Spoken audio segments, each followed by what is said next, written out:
Guys, your expressions are very telling. Welcome, everyone, to Florida State and Clemson. These are the expressions of the respective coaches. Mike Norvell taking inventory and a deep breath.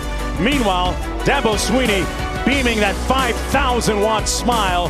Why? Well, his team is on a roll right now, dressed for the business trip, coming in at 3-1. Meanwhile, the Seminoles trying to get back on the winning side of the column with a big win today, trying to resurrect their season. Meanwhile, one of the enduring symbols of college football, Chief Osceola, symbolic of the unconquered spirit here of the Seminoles. You're watching ESPN College Football Prime Time, presented by IHG Hotels and Resorts. This is the ACC on ESPN.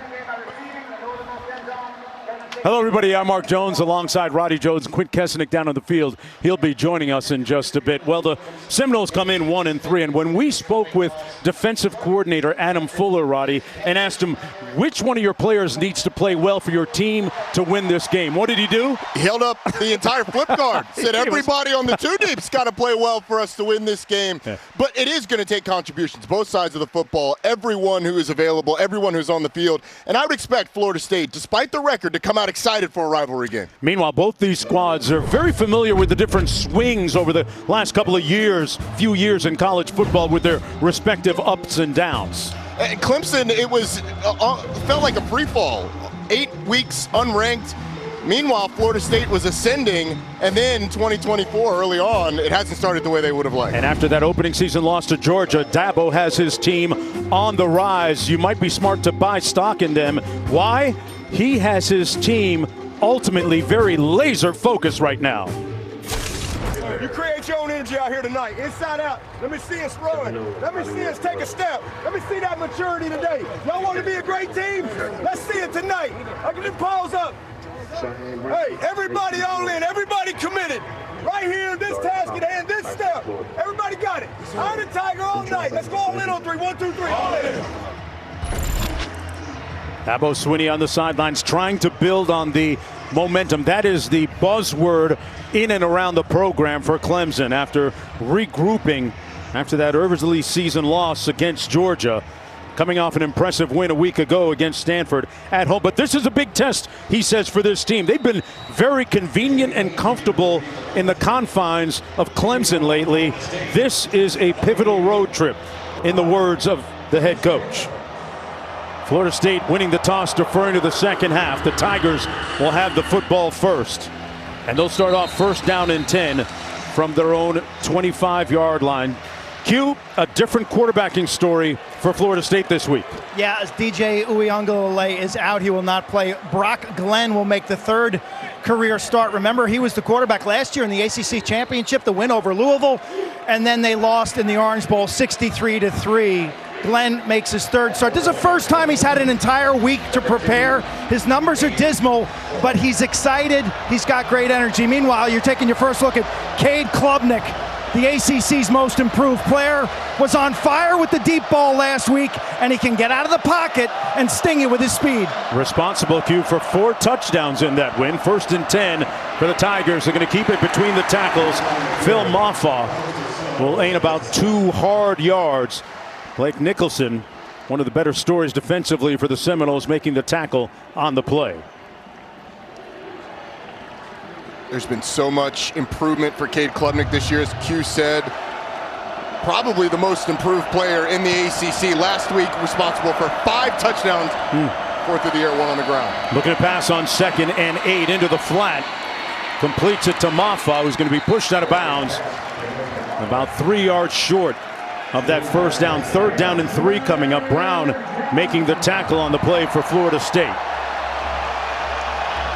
This is where Florida State has to be great. 3rd downs on both offense and defense. They've got Clemson in a 3rd and short. See what Clemson decides to go to early on and how much Florida State challenges these receivers. Look at the numbers efficiency-wise on 3rd down this year for the Tigers. Williams in motion, their leading receiver, and the pass is incomplete. So the Seminoles defense will get off the field. Bryant Wesco couldn't squeeze that pass. He's one of the more prolific freshmen in the ACC, but instead it'll be a quick 3 and out for the Tigers. Felt like Wesco and Klubnik just not on the same page. Klubnik expecting Wesco, when he turned outside, to sort of take a step outside. He was trying to lead him that way. Meanwhile, Wesco just sat down in the soft spot in the zone. Either way, Florida State gets off the field on its first 3rd down. Adam Swanson punting from his own 17-yard line. We're going to have a little motion up front.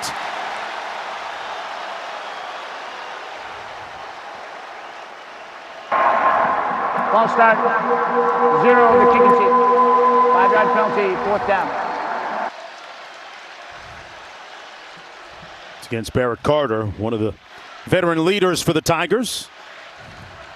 Mike Norvell, meanwhile, in his 5th season on the sidelines, undefeated a season ago.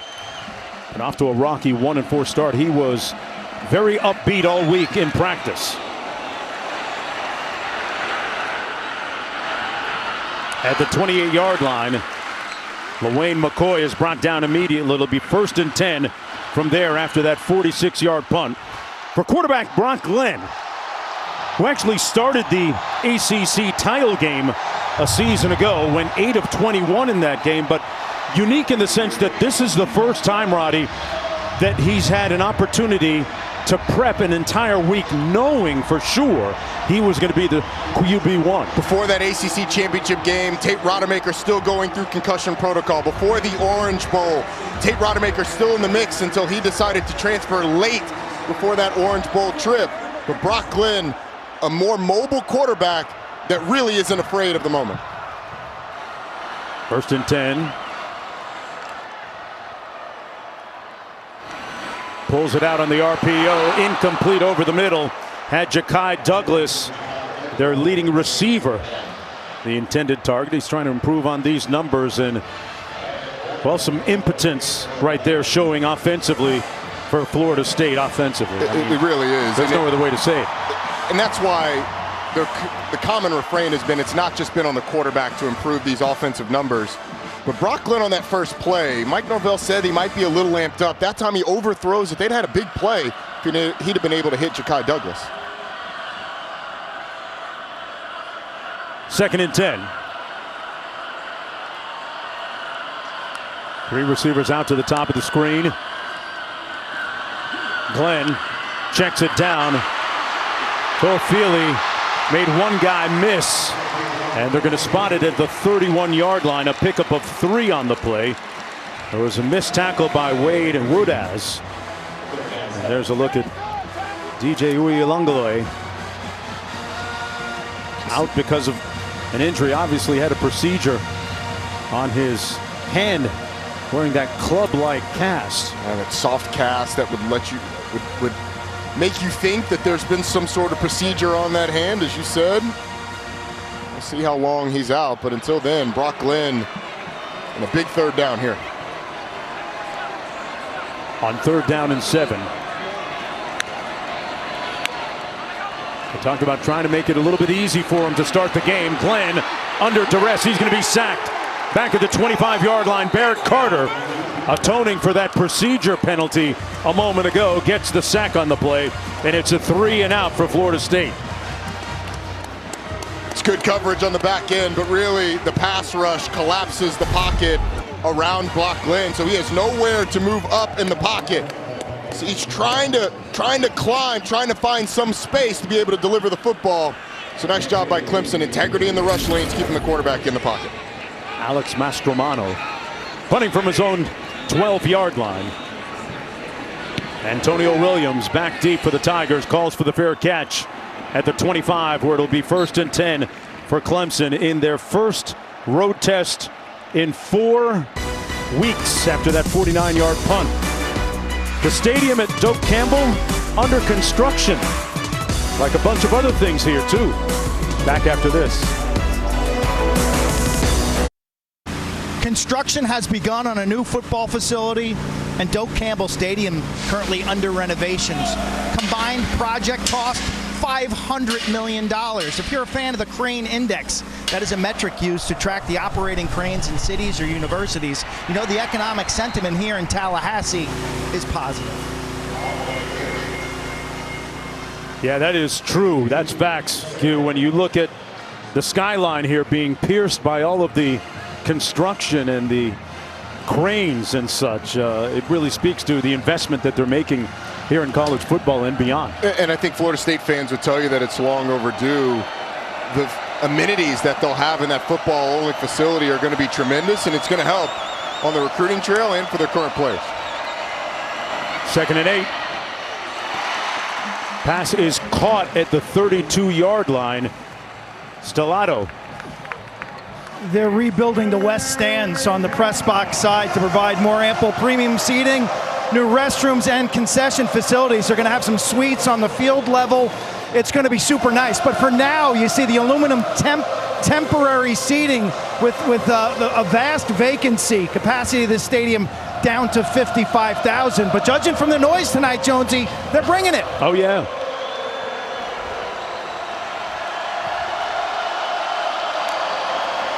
You can hear them right now. 3rd and 3.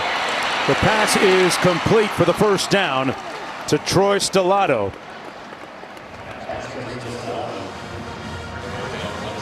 And here's what it's going to look like once construction is complete. It's going to be beautiful. The only thing is you can't make those field level suites too nice. Yeah. Here's Klubnik with a nice run out near midfield. Slides in right at midfield. Hey, you can't be balling on a budget. I mean, right? You make them that nice, and people aren't going to want to sit in their seats. But how about Cade Klubnik on this one, the fake and then the cutback? I think he's really improved, even since week 1, with his ability on the ground to be decisive in his cuts and his reads. His legs have always been a big weapon, but the way he has used them has been so improved since week 1. Saw him run for a touchdown last week, and the week before that against North Carolina State, pulled away from a lot of defenders. On the field was a first down, was achieved on the previous play. Game clock will start at my signal. So the nose of the ball is at the 48-yard line.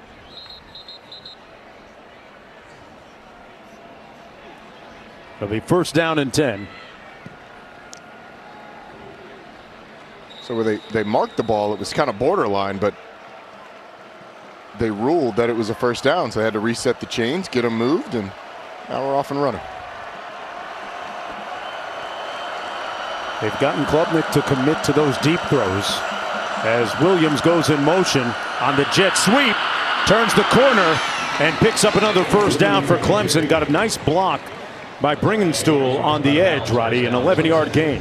That's a part of Jake Bringingstool's game that's really improved a ton. He's on the right side of your screen against Azarie Thomas, the excellent corner for Florida State, but just gets enough of them, pushes them enough down the field to let Antonio Williams turn the corner and get the first down.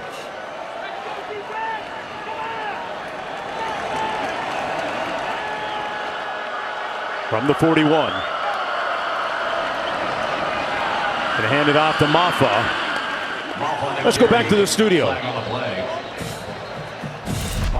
Guys, Matt Barry in your college football studio, all-state check-in. You will not believe what's happening in Nashville. Diego Pavia to Cam Johnson. Vanderbilt 0-60 all-time against top 5 teams. They're beating Vandy 40-28 late fourth quarter. Face mask.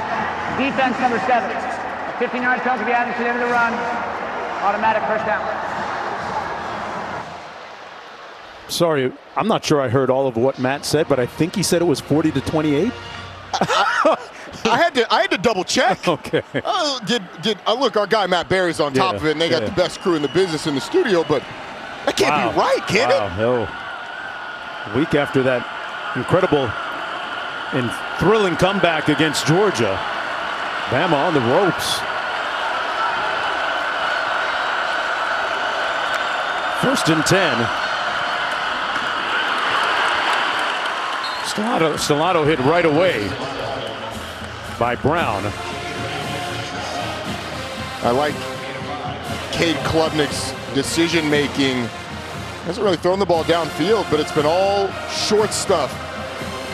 Little hooks up and zone coverage, finding receivers. That time, got a blitzer off the edge, threw right behind the blitz. Very nice job by Klubnik. 2nd and 5. Brendan Stool splits out.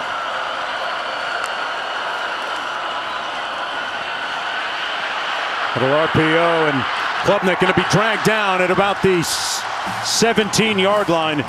Great pursuit on the play by Cam Riley, the Auburn transfer. Let's take a look at this week's college football rankings, brought to you by AT&T. Yeah, that score is correct. 40-28, folks. Alabama trailing Vanderbilt. As is the one at number 9. Missouri losing big down Bryan College Station gets Texas A&M. Got a flag down at the field.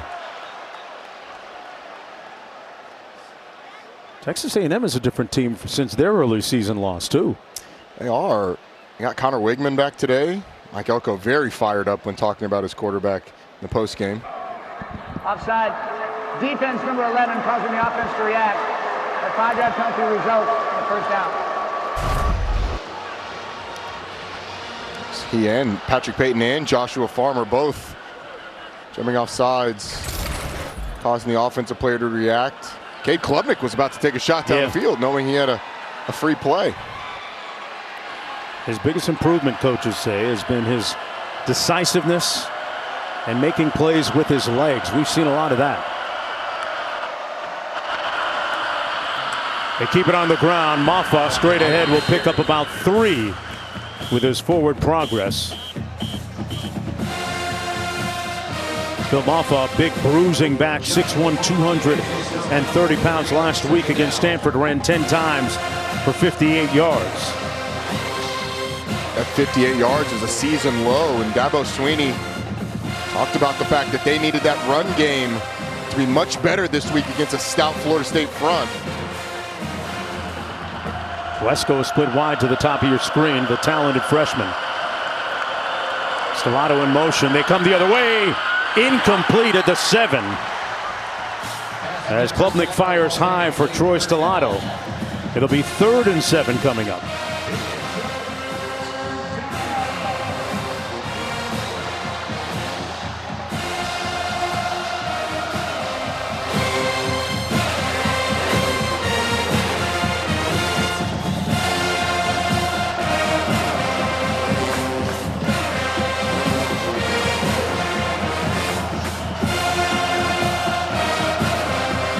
Third and 7.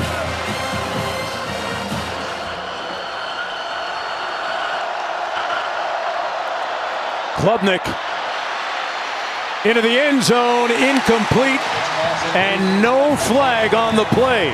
That is a win for the Seminoles defensively. Thomas defending Wesco.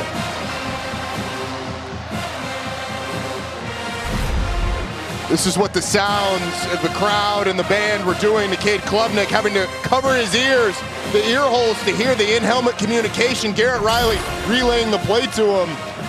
Florida State doing a nice job in that situation of not giving the receivers any space and forcing an errant throw. Nolan Hoosier into to attempt this field goal from 26 yards out. And he knocks it through to make it 3-0 for the Tigers.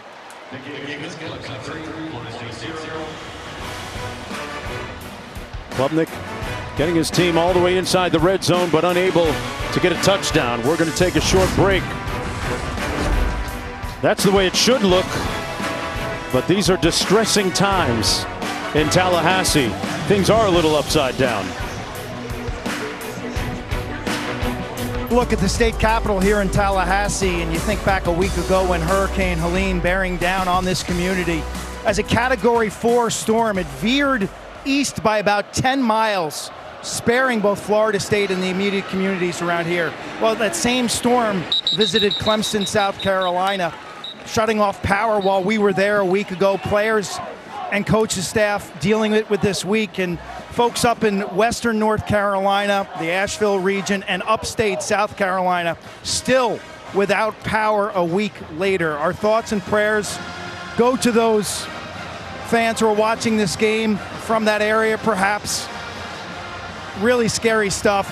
Dabo Swinney lost power in his house. Wes Goodwin did also. Their offensive coordinator Garrett Riley telling me pregame that yesterday the power finally went on. It's amazing how you appreciate the simple things. Hopefully we can just be a little bit of an elixir, a remedy to bring a little joy in. A little receiver screen, pass complete to Williams on the edge. How do they make things easy here, or easier for Brock Glenn, Roddy? I think first and foremost, it's guys making plays when they have quick passes like that and running the football. They have not run the ball well at all this year. One of the worst teams in the country in yards per carry. Running the football is a big help.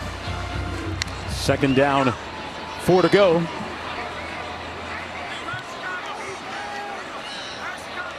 Sideline communication shutting off now with 15 seconds to go. Quarterbacks with those communication systems in their helmets. High snap. And the play goes absolutely nowhere. They'll actually lose a few yards on the play. Jaheim Lawson there to make the tackle. And it sets up a 3rd and long on the loss of 3. The snap throws off the timing of this. I'm not sure had it been a good snap, though. Jaheim Lawson doesn't blow it up just like he did. He was coming screaming off of that edge. Almost like he knew the play call. Man. Make the tackle in the backfield. This is how you make it hard on your quarterback. 3rd and 7s where Wes Goodwin can get into some of those exotic blitzes. A lot of people hanging out around the line of scrimmage. Brock Glenn's got to figure out the coverage, how many people are coming, and where to deliver the football.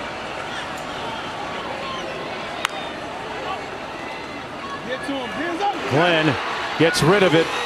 Pass complete out to the 29-yard line. Williams, Toafili made the catch. Brought down immediately by Khalil Barnes. And it's another quick 3 and out for the Seminoles on offense. But they'll have to punt it away. Tough to get behind the chains. You're going to lose yards. You're going to have to avoid those negative plays. You have to stay on schedule. Florida State, it was a massive struggle for them last week on 3rd downs. 3 of 7 already. Go for their first 2 today.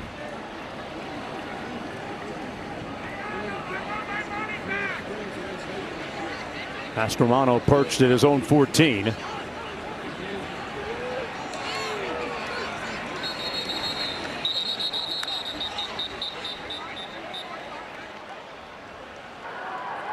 Florida State takes its first time out of the half. Mike Norvell going to burn his first time out of the first half in this trying season for the 5th-year head coach of the Seminoles. Back with more in just a minute.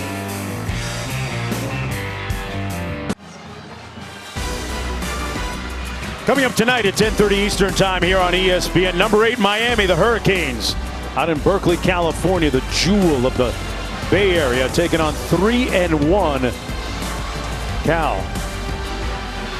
Great scene out there this morning at Countdown. Right? How about the kid hitting the field goal in the van? Yeah. Daniel, legend.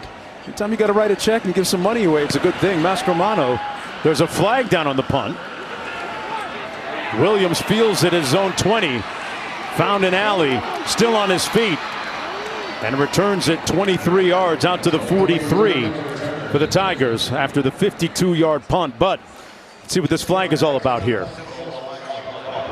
There is no foul for legal motion on the play. The first down for Clemson. Hey, time now for our Aflac trivia question.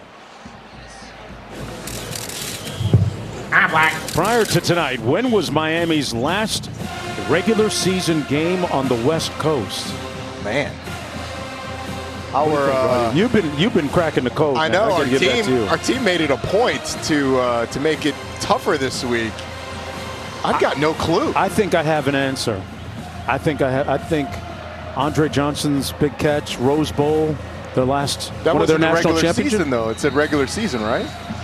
Was it regular season? Oh, that's right, regular season. Oh, I know. I think they played the Huskies, Washington, out on the West Coast. Toss into the boundary, Maffa brought down at the 43-yard line. When would that have been? You got a guess on the year? Hey, man, a squirrel's got to get a nut once in a while. I was just taking a guess. I think it was Washington. Aflac trivia question answer is 8,000. Hey. Okay. Hey, thank you. Attaboy. Thank you. Nailed it. Nailed the drought. End the drought. What the Tuiasa Sopo years at Washington? That would have been. Had a squad back then. Looking at 2nd and 9 for Clemson. Klubnik with plenty of time. Found his man in the seam. It's caught. Williams, touchdown Clemson.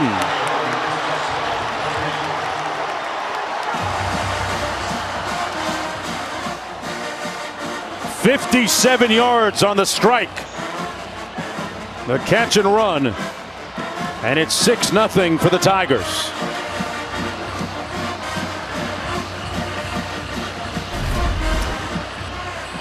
Cade Klubnik has an eternity, but this is like it's like the old 7-10 split when you're at the bowling alley. You hit the one pin, it hits the other pin, and your bowling ball goes right into the end zone. Make that 10-0. Not 6-0 early, the earlier field goal. But another big play, Roddy, from Antonio Williams. Underscores how much more explosive these Clemson receivers are this year. And in the first quarter, they have been near picture perfect this season. And it's been a really big thing for them to have these hot starts. Look at all the time that Cade Klubnik's got. And then on the back end for Florida State, it's one thing to give up the catch, but you got to be able to play another down. You got to get the player down. Yeah, Hussey and Cypress II ran into each other. Conrad Hussey goes in with the shoulder trying to knock him down. You got to wrap him up. He's the first guy there, and he knocks Fintrell Cypress off the tackle. It's kind of indicative of how this Florida State season has gone. Klubnik threw a great pass there. You know, he was talking earlier this week. Listen to him talk about how helpful those iPads have been to be able to see things and make corrections and adjustments in real time.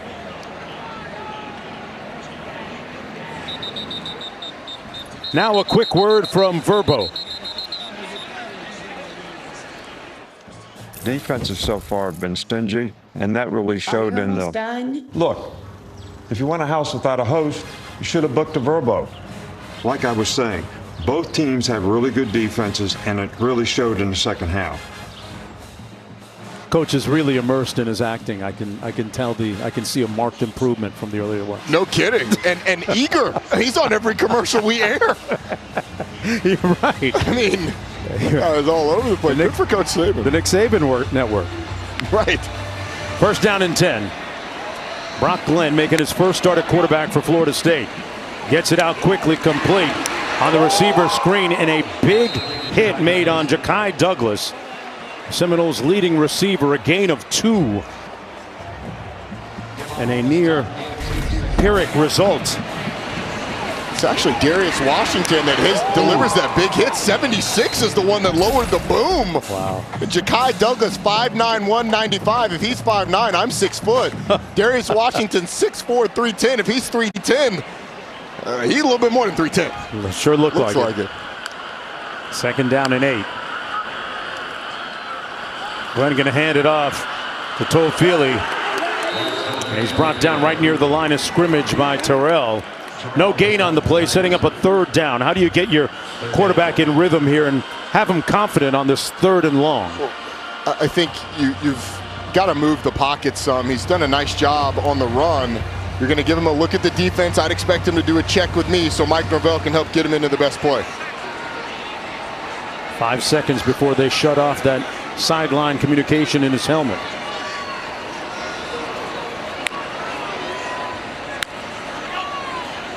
Blitz coming. He got it off in time. Little contact downfield. And flags in the vicinity.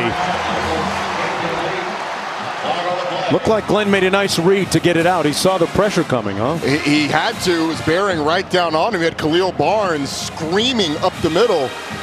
Look at 7 right here. Right up the middle on Brock Glenn. Pass interference, defense, number 5. 15-yard penalty automatic, first down.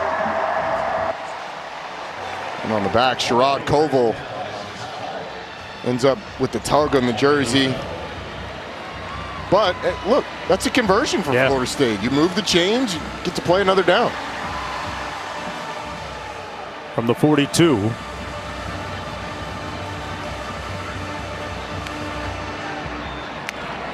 Seminoles team has not scored over 21 points in a game all season. Taking another shot downfield. Couldn't get separation. The ball might have been underthrown a little bit. Lucas defending against Portier. Kentron Portier just fades too early towards the sideline. That ball's thrown over his outside shoulder, but because he fades towards the sideline, it ends up on the inside, and Jaden Lucas is able to make the play. We were talking this week about, and Roddy, you so accurately pointed out the nuances of being able to create space downfield on the toss, nowhere to go into the boundary for Cam Davis.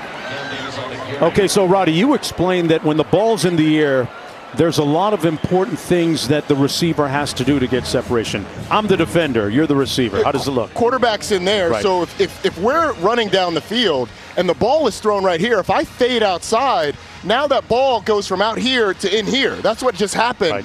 And Jaden Lucas is able to make the play. If I meet force with force, you're pushing on me, I'm pushing on you, and I wait until the last minute, now I can fade away from the football and make an accurate catch. That's what these receivers have to do, and that's something that you learn over the course of time. Take a little space, and there's an interception. Picked off, Terrell. And the Tigers with the game's first turnover. They'll start with great field position on the Seminole side of midfield. That's his second pick of the season.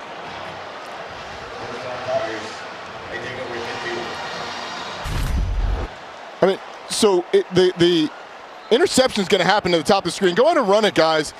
And it looks like Brock Glenn. Freeze it right here. Brock Glenn thinks that this receiver is going to be in here. There's nobody around in the area where he throws it. And it's the easiest interception for any defensive back. It's uncontested. A young quarterback not being on the same page as his receiver. And Avion Terrell, I mean, he's looking like, wow. Hey, man, I'll take it. Didn't even have to use the QR code to get the free gift that time.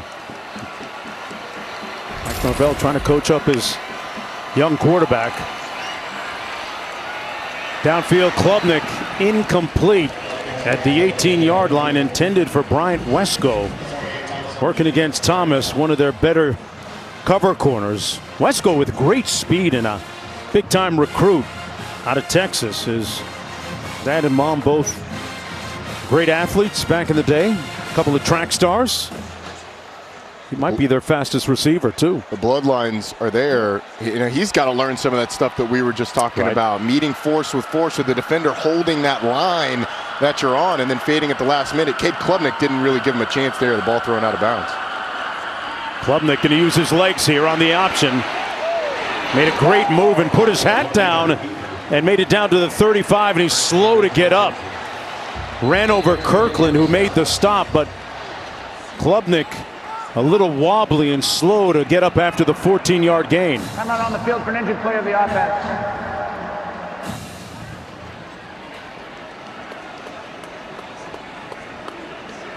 Leads with that shoulder and just a little shaken up, it looked like.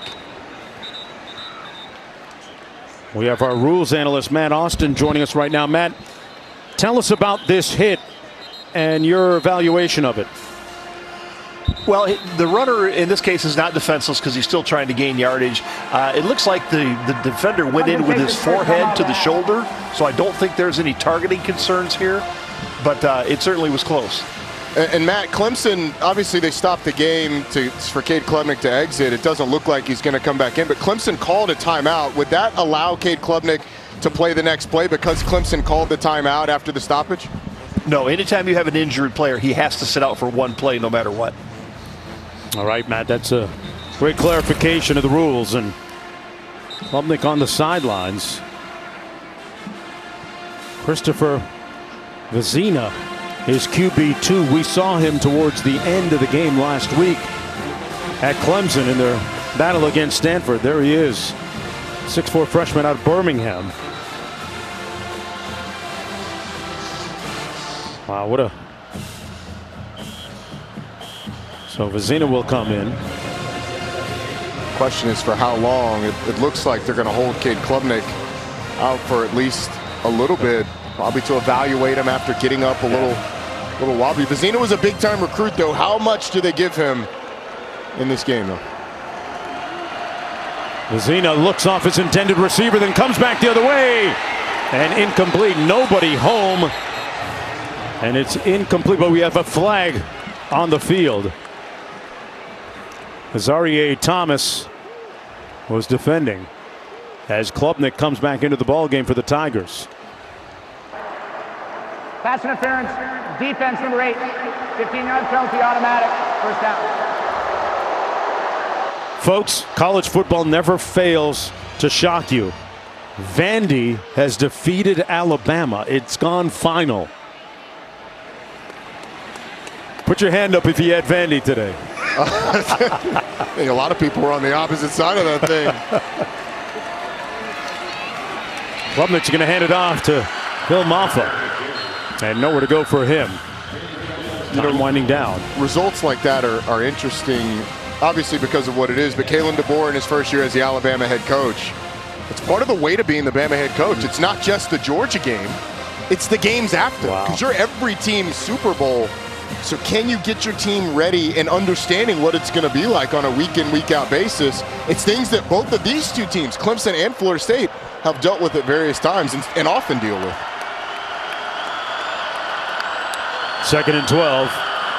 They set up the screen, complete, and on the fly, Moore, giving you more. Touchdown, Tigers.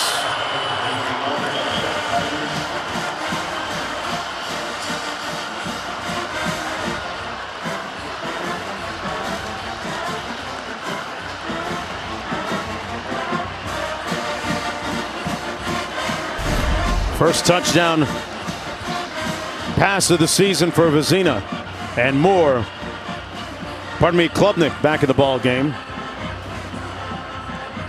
And it's been a very tumultuous last week for TJ Moore. We'll tell you more about that in just a moment on the personal side.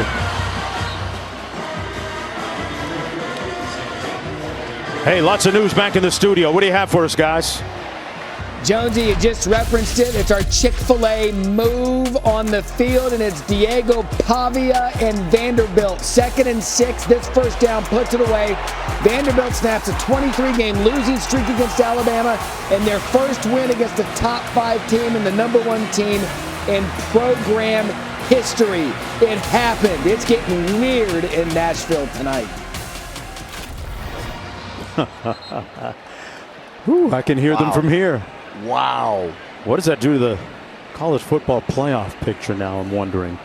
Immediately, right? Well, fortunately for all these teams, you really get a mulligan, especially when you have It's a land of second chances now, right? It is, and sometimes third chances, depending on your conference.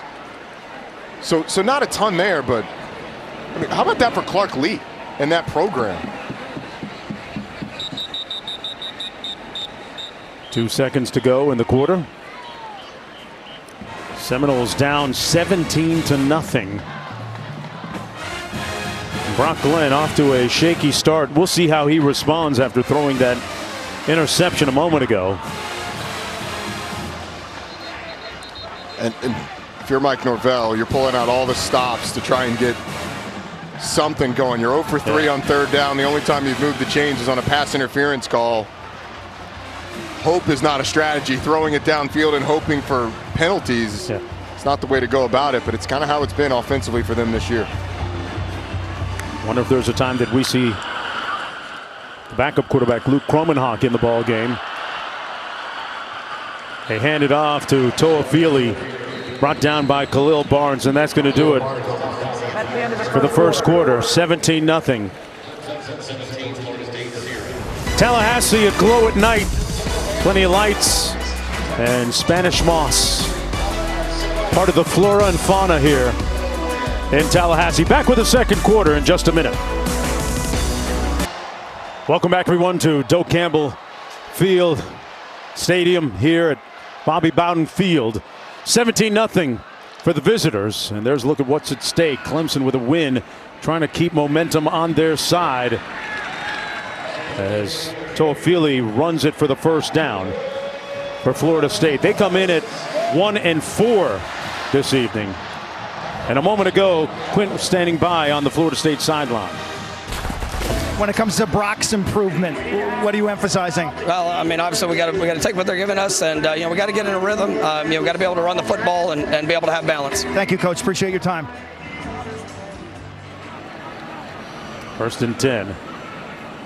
A daunting hole for a first-time starting quarterback, Brock Glenn. Hands it off to Toafili, a guy who they call their steady Eddie, but he's met immediately by T.J. Parker. Parker, one of their better pass rushers up front for Clemson, and pretty good against the run, as we just saw. He did a great job. It looked like it was his own read, kind of playing in between, then falling in late. But the reason he's able to get there is because in the middle, number 19, Demonte Capehart blows up the right guard, excuse me, the left guard, create penetration in the backfield. 2nd and 9. Glenn, clean pocket, wide open underneath. Thomas on the move, inside the 30. 1st and 10.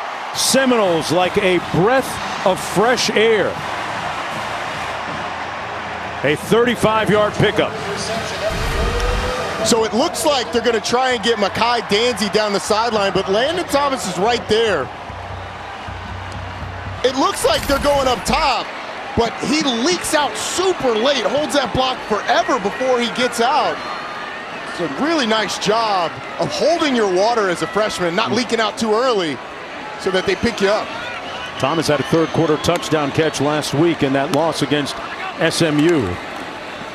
Glenn gets it out quickly, complete. That's Williams, but there's a flag down. He's down near the 1st down marker. Personal foul, roughing the passer, defense number 3. That's going to be automatic first down. They've looked crisp offensively in the last 2 plays, if nothing else, Roddy. They have. And you get the roughing the passer penalty because the high hit on the quarterback can't hit the quarterback of that shoulder area. T.J. Parker clearly does. And Florida State's got a little bit of life. Yeah. You get a big play. That's what explosive plays can do for you. This team has sorely lacked them this year. Toafili in the backfield. 1st and goal, Florida State. Portier split to the top of the screen. Ball on the ground. And they implode all the way back to the 14-yard line. Malik Benson recovering the loose ball. A loss of 5 on the play. 2nd time we've seen them have a negative play like that, Roddy. You had all this positivity, and then you put the ball on the ground on an easy handoff to the receiver, and it looked like Malik Benson just didn't open a pocket for Brock Glenn. Now you put your offense in a really tough situation.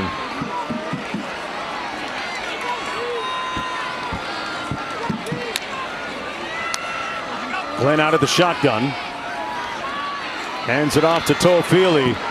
And nowhere to go on the left side of that offensive line. That offensive line has been a little bit of a story in an inauspicious way, Roddy, for Florida State. They've had 8 different starters in a 3-game period. Doesn't help your continuity.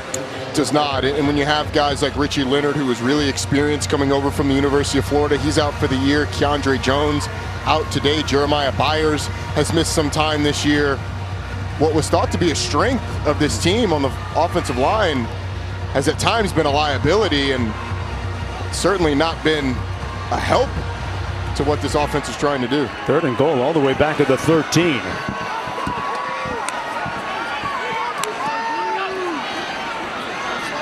Glenn into the end zone. Touchdown, Florida State. What a grab by Williams.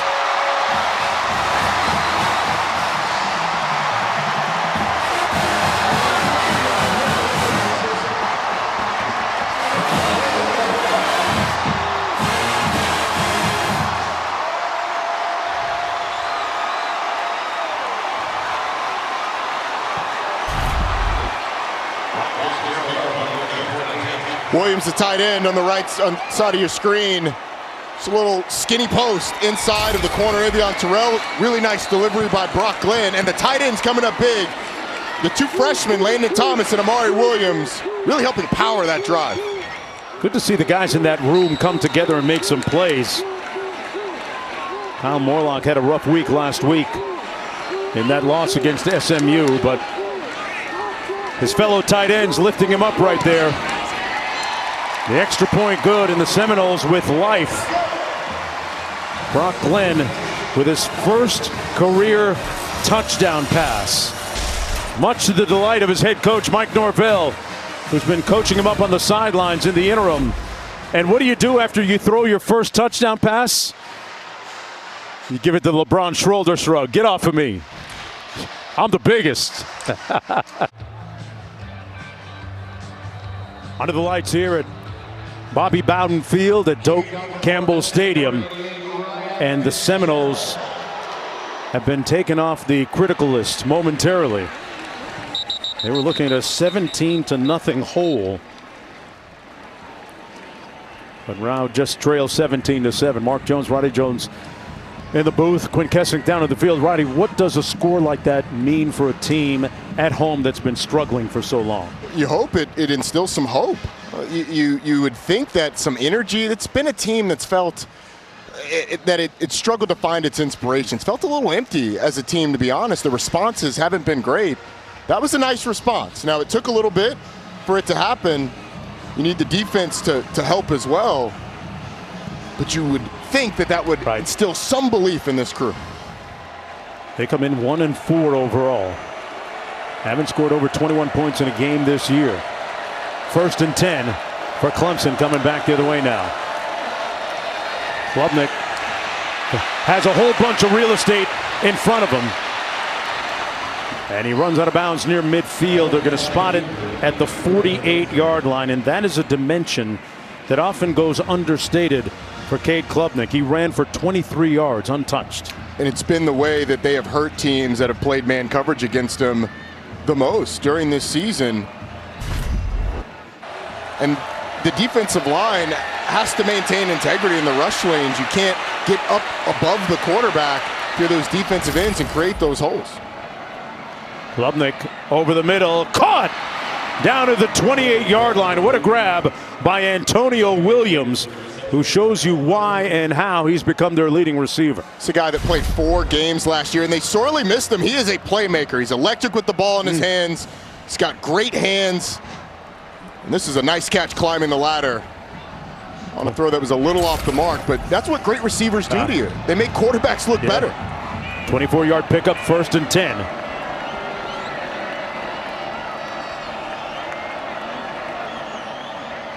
On the end around, this is Stellato.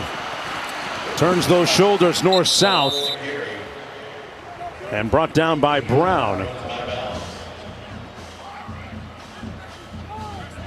Let's go back to the catch by Antonio Williams. That vertical is probably low 30s. I would say so. and he's turning as he does that. I mean, he might be dunking that, to be honest with you. Brad Brownell, he needs somebody to catch an oop. Might call Antonio Williams. Call him. 11-yard gain. Got a little bit of bounce downfield. 1st and 10. Wesco in motion on the jet sweep, brought down back at the 25. Great tackle by Patrick Payton, one of their key guys on that defensive front.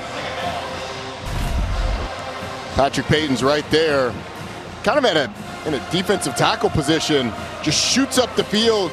He's able to make the play. Usually think that's going to be one of the big guys. Calm down, I do this. I got this. I got this. Talked about him looking to make an improvement in his point of attack defense in the run game.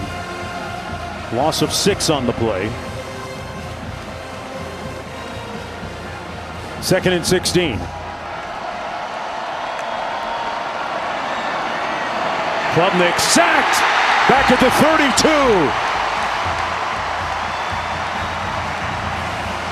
32. Cam Riley was the first one to get there. Boy, that's huge.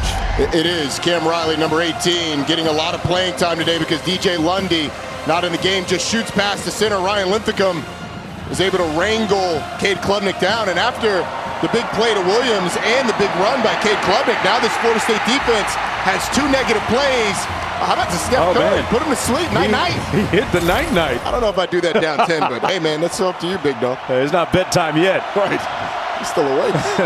But it is 3rd and 23. Klubnik going to use his legs. Following a cater of blockers down to the 21-yard line, and that's going to make it a much more manageable field goal attempt potentially for Nolan Hoosier. What do they do here? Do they kick it? Yeah, I think you have to. Dabo Swinney will be disappointed by the 2 negative plays after having such a good start to this drive, but it's points on the board after Florida State had their momentum building drive. Hoosier from 38 yards out. Oh, they blocked it! Got a piece coming off the edge.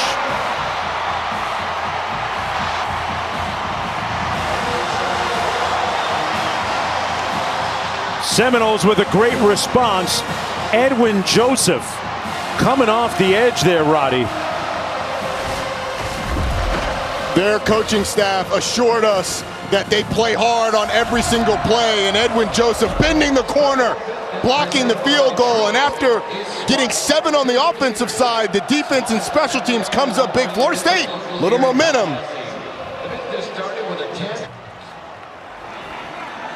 All right, back here in Tallahassee, Brock Glenn at the reins of the offense. Showing great dominion over this offense during that last drive. Leading them into the end zone. Pulls, taking a shot. Complete. On Clemson's side of midfield, Malik the Magician Benson. What a grab. But there is a flag down. Hold on. All the way back at the 12. Holding, offense number 65. 10-yard penalty, first down.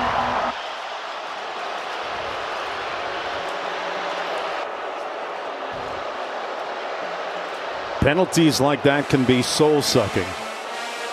They'll have to re-rack and take that catch off the board. But what a great catch nonetheless. It was a tremendous catch, and maybe the fact that you get it helps, but Andre Otto, the left guard, gets bowled over, just pulls down the defender. Andre Otto, a guy that's making a start because of the injuries that they've had up front. Keandre Jones just pulls TJ Parker down after he gets run over.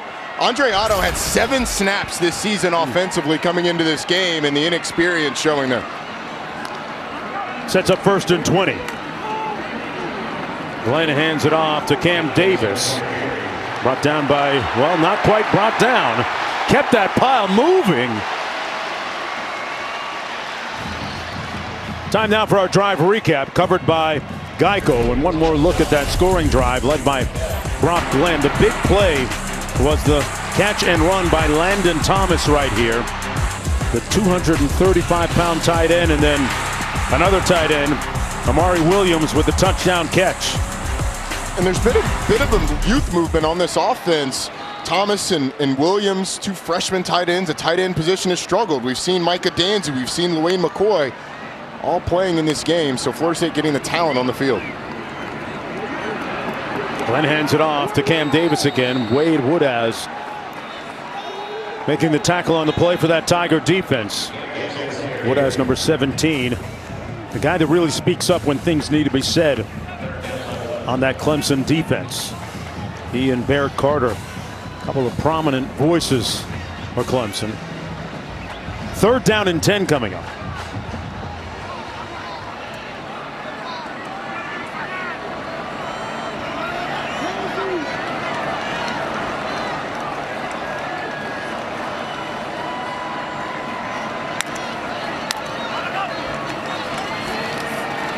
Glenn given time.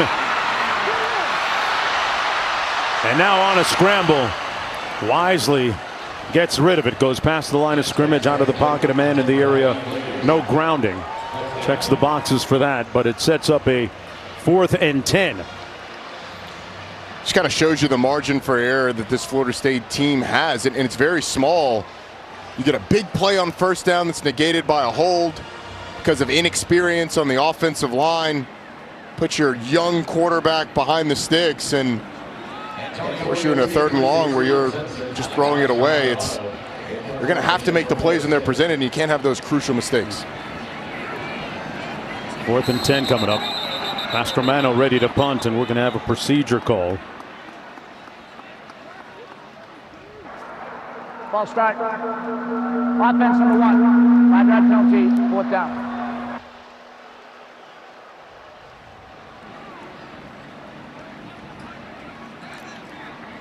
.506 to go in the first half. It's a pretty big response by Clemson's defense because Florida State on the scoring drive, the blocked field goal, opportunity to get off the field. Mastromano, the Australian punter, a high spiral line drive all the way back to the 27-yard line. It'll be 1st and 10 from Klubnik and the offense from there. I'll tell you what, as a Florida guy, I know all about key lime pie. Taught you something about it last night. You did. Right? Best key lime pie I've had in my life. Real key lime's apparently the key. Got to have that tart flavor.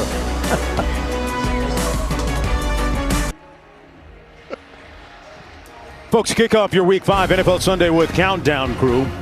Peyton Manning joins the show, and the latest news from Adam Schefter as well. Sunday NFL Countdown, 10 a.m. Eastern on ESPN and the app. Week 5 Monday Night Football matchup. A great one for you, featuring the Chiefs and Saints. 8 Eastern ESPN. Deportes with Peyton and Eli once again on ESPN2. You talk about a fantastic football player back in the day here at Florida State. Warwick Dunn went on to have a stellar career in the NFL. He hadn't aged a day. Looks the exact same. Just a little salt on the hair. That's it. A little bit. That's it, though. Mafa picks up the first down. When you talk about a guy that, through his foundation, has had an incredible impact on changing lives, Warwick Dunn, his foundation, building homes. You may have heard the story, folks, about how his foundation built homes, including the one for Deshaun Watson back in the day. And it's awesome that we got to tell that story a lot when Deshaun Watson was at Clemson. Phenomenal running back, better person. He's, other than Barry Sanders and Marshall Faulk, Warwick Dunn's the guy for me as a running back. I love the way he played. But he ain't coming through the door tonight. Not with shoulder pads anyway. Williams with the catch. Florida State and the National Football Foundation jointly honor Warwick Dunn, a member of the 2024 College Football Hall of Fame class. Congrats. Pass complete to Bryant Wesco. Pickup of 4 on the play. 3.5 minutes to go in the first half. Feels like Florida State has their footing back underneath them a little bit, Roddy. They were staggering early at 17-0, and then they got a little bit going. There was some room for belief. But Clemson, and they want to make sure that there is no hope. Yeah. Got a glimpse of Garrett Riley, the offensive coordinator, on the sidelines. Klubnik pulls it out downfield into a tight window, caught incredibly at the 25-yard line. What a grab by Josh Sapp. Ooh, he threaded that thing for 24 yards. I mean, if there was a window, it was barely cracked. That goes, it looked like it went between the arms. The Florida State defender, Ashlyn Baker. I mean, that's putting it in a keyhole. That is pinpoint accuracy. And how about the catch and the concentration by Josh Sapp? From the 25.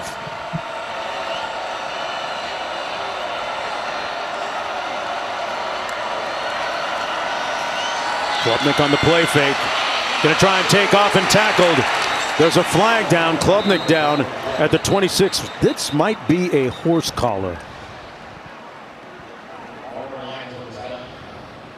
From our vantage point, 3 stories up. 3. After further conversation, there is no foul for a face mask on the play. It'll be 2nd down. Oh, face mask. Let's bring in Matt Austin. Matt, your evaluation of that play. Well, originally I thought it was a face mask, but in the second view, it looked like he probably got him on the side of the shoulder pad. Yeah, his hand kind of slid on the horse collar area, right? Yeah, so Matt, why? Well, but to be a horse collar, you got to snap him sideways or backwards quickly. So I don't think that met the standard for a horse collar. Klubnik has connected on his last 7 passes, but they keep it on the ground. Phil Maffa brought down by Omar Graham Jr. That's a 2-minute timeout. 2-minute timeout with the score 17-7. 3rd and 6 coming up for Clemson when we return. Welcome back, everyone, to Tallahassee and Doak Campbell Stadium. Here's what's at stake tonight. Clemson trying to improve to 4-1 with a win, bouncing back impressively after that loss against Georgia. Meanwhile, on the other side of the field, well, Florida State just trying to get their mojo back, get their 2nd win of the season under the stewardship of a new quarterback, Brock Glenn. Meanwhile, Clemson 1 of 4 on 3rd down tonight. Klubnik to pass. Batted away, incomplete. Cypress knocked it down. It was intended for Williams. And another minor win for the Seminoles defensively here, Roddy. It is, and these Florida State corners are really talented. Ventrell Cypress arriving maybe a slight bit early, but not enough for a call, obviously. And Florida State now in a situation they've already blocked one field goal. Expect that right side of the Florida State defense to test the left side of this field goal team again. Hoosier from 38. And gets this one inside the right upright as we head back to the studio on this big day of college football. Yeah, Jonesy, huge one coming up in the Mercedes-Benz halftime report. Anchor Downs, #1 Alabama, a shocker in Nashville. We'll have that. Plus the title game rematch in Seattle between Michigan and Washington. And high fives for our service academies. What a great story that is. Dan Mullen, Joey Galloway join me coming up in the Mercedes-Benz halftime report. On the service academy from both Army and Navy, 5-0. We are, and they're legit. We are looking at a scenario where you could have Army and Navy meet in the American Conference Championship game a week before the Army-Navy game. One of them get into the playoff? Absolutely. If they're the highest ranked group of 5 team, then you absolutely would. Army-Navy would be played after the announcement. Army-Navy is not going to be taken into account when it comes to the college football playoff. So you could have a team lose Army-Navy and still make the college football playoff. Absolutely. Whew. Different times. Got to love it. Under 2 minutes to go here in the first half. That last scoring drive, 9 plays, 51 yards, concluding with the field goal.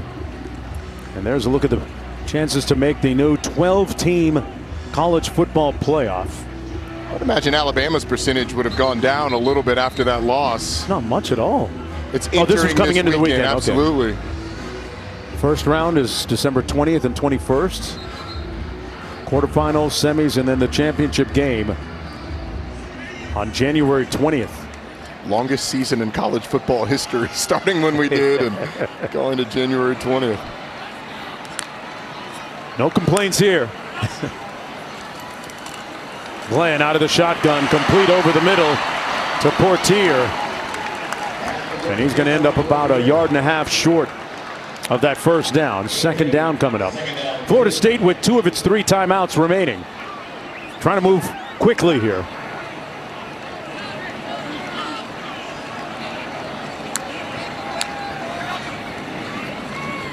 Glenn had it batted down at the line of scrimmage. Incomplete. DeMonte Capehart got a hand up and knocked that down. The 6'5", 315-pound grad student. DeMonte Capehart does not get enough recognition for what he does on the interior of this Clemson defense. It's not his job to make all the tackles and get all the publicity, but he is a disruptive force that eats up blocks inside. Great job of taking his hand straight to the quarterback's hand and batting that ball down. When we asked Wes Goodwin about him, he said, DeMonte is a people mover.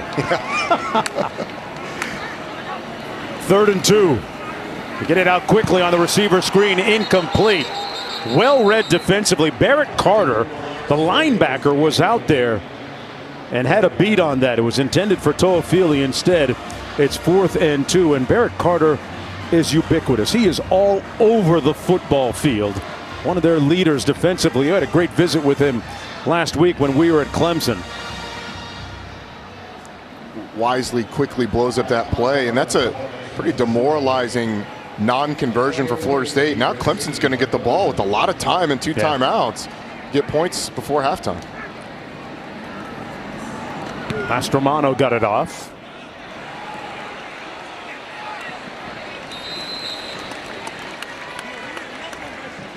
And it comes down at about the 14 after the 53-yard punt.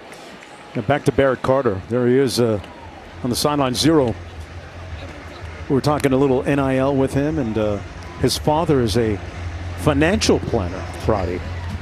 So I tried to work him for some tips on the market right now. And, yeah.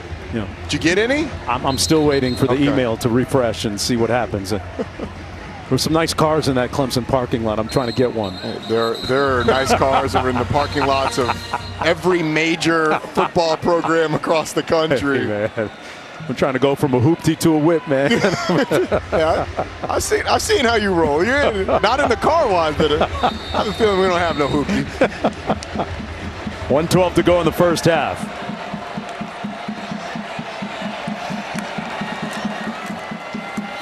Klubnik hands it off to Maffa.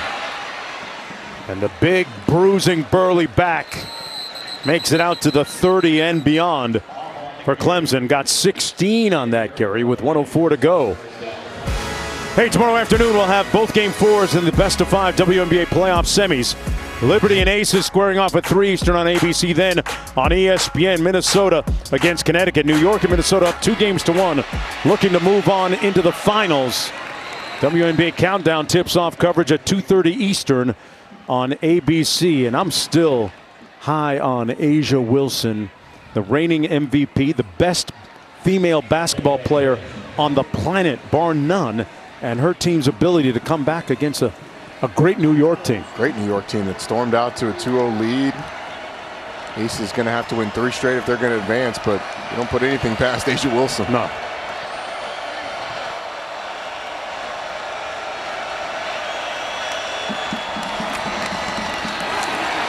Maffa with nowhere to go. A blockade up front led by Patrick Payton. Florida State takes its second timeout of the half. It'll be a 30-second timeout. Seminoles with 1 timeout remaining. That was a pretty conservative call there from Clemson. I understand it on the first play of the drive when you're able to crease them and get a big gain, kind of get the drive started. But it felt like once you're committed to going and trying to score points, you'd be a little more aggressive. Yeah. They're only 1 for 5 on 3rd downs in this game, and now they've got a 3rd and 13. Yeah. I like Florida State taking the timeout. Yeah. I mean, be aggressive, try and get the ball, but you get the ball first in the second half too. Hey, Clemson players have been through a lot recently, right, Q? Receiver TJ Moore, who scored a touchdown early in this game, is a native of Tarpon Springs, Florida. His family's house was destroyed, and including the family car, affected by Hurricane Helene. Tarpon Springs is central Gulf Coast, north of Clearwater. His parents were at the Stanford game last weekend, and Clemson players and staff contributed to a GoFundMe page, which is helping get the family back on their feet. You think about the football family. His mom, Alexandra Moore, expressing gratitude on X or Twitter. It's taken an emotional toll. Great to see TJ get in the end zone for his family today. Yeah, fantastic moment. 3rd and 13. Pass complete. Out to the edge. That's Wesco. You know, don't miss this, folks. Don't miss this. Q said that players and coaches helped contribute to the rebuild for the Moore family. Players, a.k.a. using their NIL money to contribute to the family of TJ Moore. So you can say what you want about NIL cash, but it's doing some great things.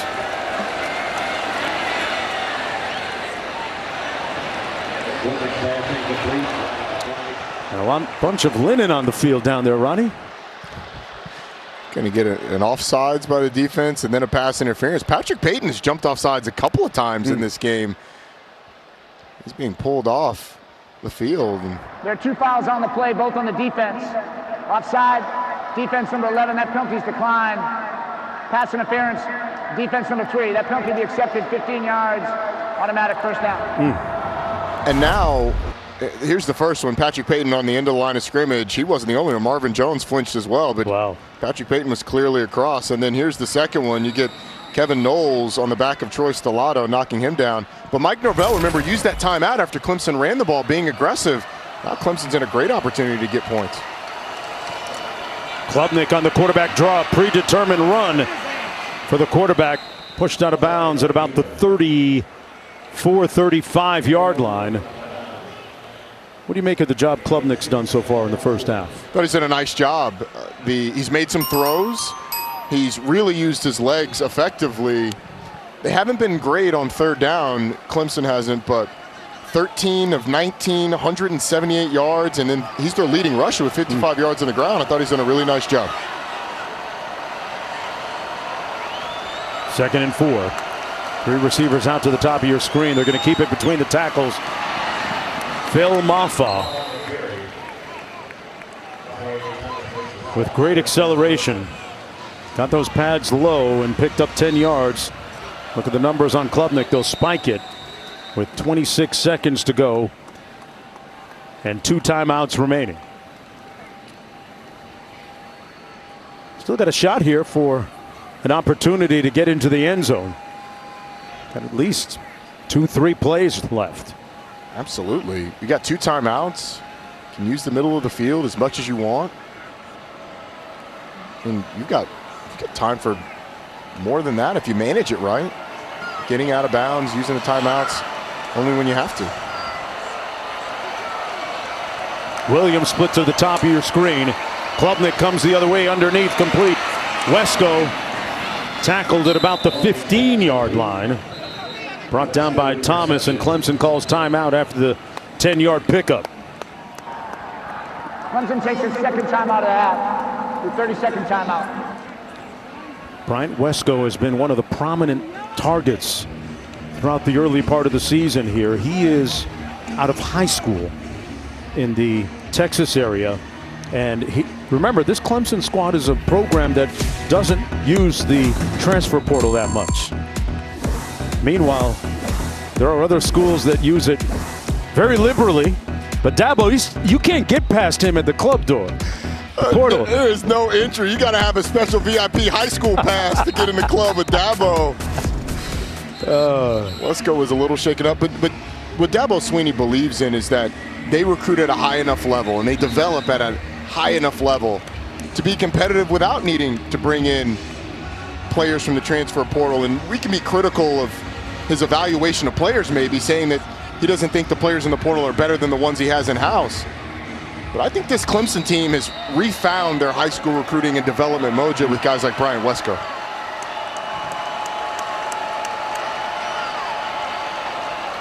First and 10 from the 15. Maffa motions out of the backfield. Klubnik into the end zone, pulls it incomplete. Threw it high for Antonio Williams. Stops the clock with 15 seconds to go. 2nd down and 10. You know, he was open. You may look at that and say it's a bad throw, but Ventrell Cypress, watch 23 undercut this play. He's got to throw it in between the corner and the safety. If he throws that on a line, Cypress is going to have a chance. That's a my guy or nobody ball. It's actually pretty decent placement by Cade Klubnik. Maybe a little too high, but throwing it up high was the way to go. Cole Turner split to the bottom of your screen. Klubnik blitzed off the corner, eludes the rush. And wisely, using great discernment, throws it out of bounds. But man, he saved the day. Jones came in like a missile. And good pressure by Edwin Joseph as well. Completely unblocked off the edge is Edwin Joseph. Cade Klubnik using his athleticism and quickness, getting out of what could have been disaster for Clemson, pushing him back. Man, if you're Joseph, you got to finish your breakfast, man. You got to get that. You want to come under a little bit more balance as you get to the quarterback and stay on that upfield shoulder so he can't scramble by getting deeper and around you. 3rd and 10. Klubnik, quick 3-step drop and fires a completion to Brennan Stool, and a timeout called by the Tigers with 3 seconds to go. Clemson takes its final timeout of the half. Hey, coming up tonight at 10:30 Eastern Time, right here on ESPN, number 8, the Miami Hurricanes on the climb right now under head coach Mario Cristobal. The dudes from Coral Gables, Florida, taking on 3-1 Cal. Cam Ward putting together a Heisman-worthy campaign. Last time he played Cal was last year when he was at Washington State. Turned the ball over 4 times in that game. Cal is going to hope to do that again. Miami playing a 10:30 Eastern time kick in a conference game. Hey, people from South Florida stay up late. That's what we do. 4th and 3. The state takes its final time out of the half. Got a Seminole timeout down on the field. But yeah, the new ACC is such that, you know, we saw it with Stanford, right? They go to Syracuse, fly back to the Bay Area. Last week, fly to Clemson, fly back to the Bay Area. Miami flying out to the Bay Area to take on Cal, and that's just part of the deal now. It's the new reality, and honestly, football teams have it easy compared to all the other sports that have to make those trips and don't get to fly on charter planes. But conference realignment, that's where it's brought us. I'm sure that these athletic performance staffs are doing their sleep training and modifications. Nolan Hoosier with the 25-yard field goal, which is good. And that's going to be the end of the first half of play. Clemson leading 23-7, with Dabo taking his copious notes. Coach Norvell, no give up in him. We saw it all week. Let's go back to the studio. Clemson, a proud program shaped by the expedition of momentum. One true Dabo buy-in complete with confidence and then some. For now, Noles have been chiefly relegated to the okie-doke. How quickly smiles change to frowns on base fan vote. Flip the script for FSU while getting chopped is no referendum. Where's my DJ? And when was the last night a DJ saved your life? Sadly, through joy and pain in the margins of strife. Joy, pain, strife, the gamut of emotions written across the countenance of head coach Mike Norvell. He's experienced all of them seemingly in that first half, but this was the big roadblock for him. Klubnik at quarterback, slicing into that defense on more than one occasion. And they lead 23-7, but the good news is that the Seminoles will have the football to start the third quarter, 1st and 10 from their own 25-yard line. You're watching ESPN College Football Primetime, presented by IHG Hotels and Resorts. Folks, this is the ACC on ESPN. Mark Jones, Roddy Jones chopping it up here in the booth. Quinn Kesnick down on the field. He'll join us in just a moment. What does Florida State have to do here in the third quarter? They've got a great opportunity with possession to start. Yeah, well, they've got to get something going on this drive, and then they've got to get a stop. You're just trying to stack wins. It's one first down, then another first down, one score, then another score, one stop, then another stop. But it starts here with Brock Glenn. Making his first career start. They run it over the right side of that offensive line. Nothing doing. Be a loss of 2. Let's go down to Quinn. If you're Dabo Swinney, you're encouraged because your team has met new challenges. Well, what does that mean? September was a month to remember for the Clemson Tigers. They were undefeated, 3-0. All those games were at home, so they're passing thus far. They're passing their first road test. He also was encouraged with that 2-minute drill before halftime. You think about their games this year, they really haven't had to execute the 2-minute drill, meeting new challenges. And keeping their momentum. Seminoles keep it on the ground on 2nd and 12. That was Cam Davis. We've seen Davis, we've seen Toafili get the bulk of the carries and the touches. 3rd down coming up for Florida State. We weren't sure that Cam Davis was going to play. Was banged up for a lot of the week, but looked good on that run and has looked good when he's been in the game, looked healthy. Big 3rd down here for Brock Glenn. They go empty.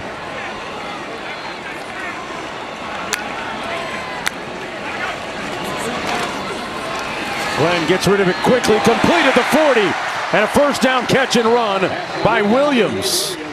He threw that with authority, Roddy.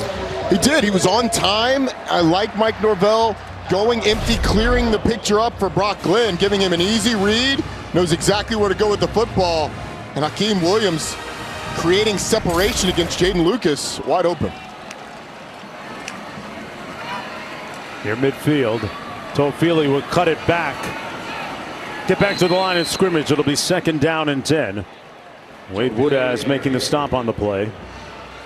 Two-time academic All-ACC. One of the team captains. Going back to the question that you asked about Florida State, we got the 1 first down. Right. Okay. Now you need to stack another first down. Don't worry about the scoreboard. You just stack little wins, one play after another. Try and climb, get some momentum back into this game. Norvell told us in our meeting with him that this team was excited for the opportunity against Clemson tonight. Handoff goes down to the 46-yard line. Toafili again picks up about 3. R.J. Mickens making the stop for the Tigers. We had a great visit with him. He told us about how he felt last year in losing to Florida State. He didn't bring his best game. He was determined to change the story here tonight. Of course, his dad, an NFL pro back in the day.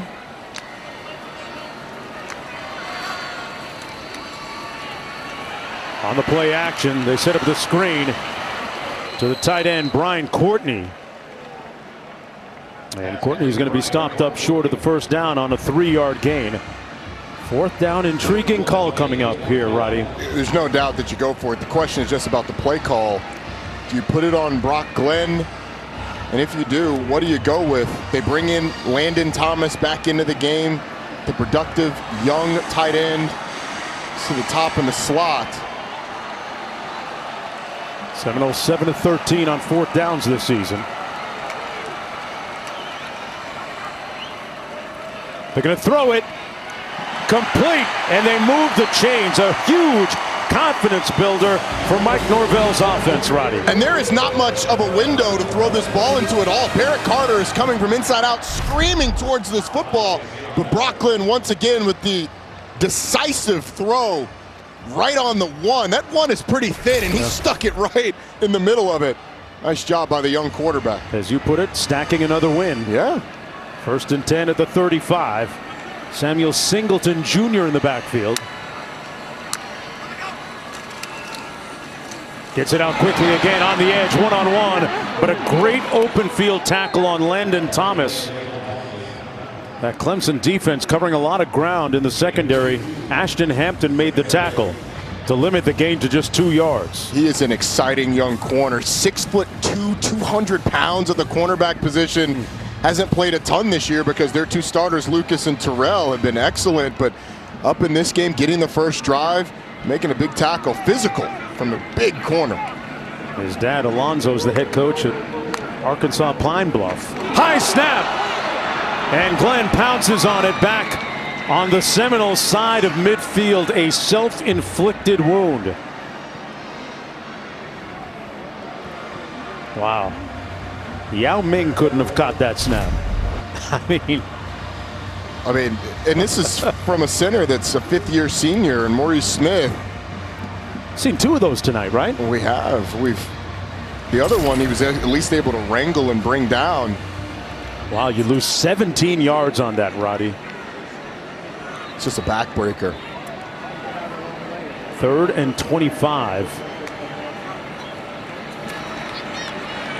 Tigers drop a bunch of cover people and keep everything in front of them. Landon Thomas makes the catch up to the 42-yard line. A 9-yard pickup. 4th down coming up. They've got to get down to the 25. Question here is, are you close enough for a long field goal? I mean, from here, looking at one that's almost 60 yards. Yeah, Ryan Fitzgerald does have 60-yard range. We asked him. We asked Coach about it, but he's Mastromano instead. Of course, this would be a good part of the field to maybe fake one. It would be. Clemson knows that. They've got their defense on the field. Mastromano, end over end punt. They'll have a chance to down this. Antonio Williams makes the catch inside the 10. Well, a win tonight for Coach Sweeney, and he would pass the legendary Bobby Bowden as the all-time winningest coach in the ACC. One of Dabo's mentors, too. Back after this.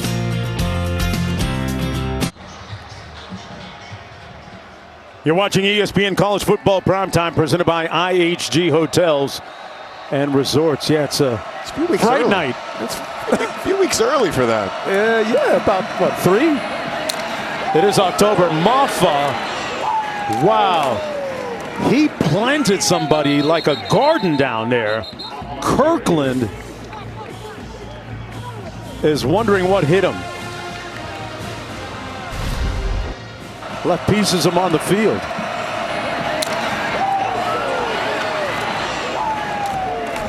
Wow. In KJ Kirkland's mouthpiece came out. This is not a sport for the faint of heart. No. Maffa couldn't turn the corner that time. But trying to tackle a 230-pound back. Let's listen to it one more time.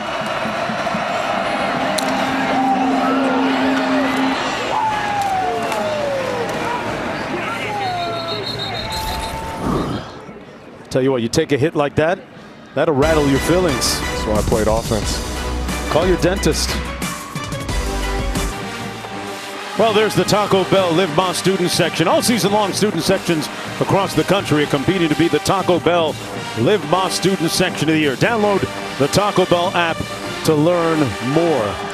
A lot of great costumes out there, partner. How much would it take for you to get glittered up from head to toe like those guys were in the first I got shot? a price. I'm not even going to lie to you. But there's got to be a lot of commas in there. A lot of commas, Roddy. I got a price too. It might just be one comma, but 2nd and 8.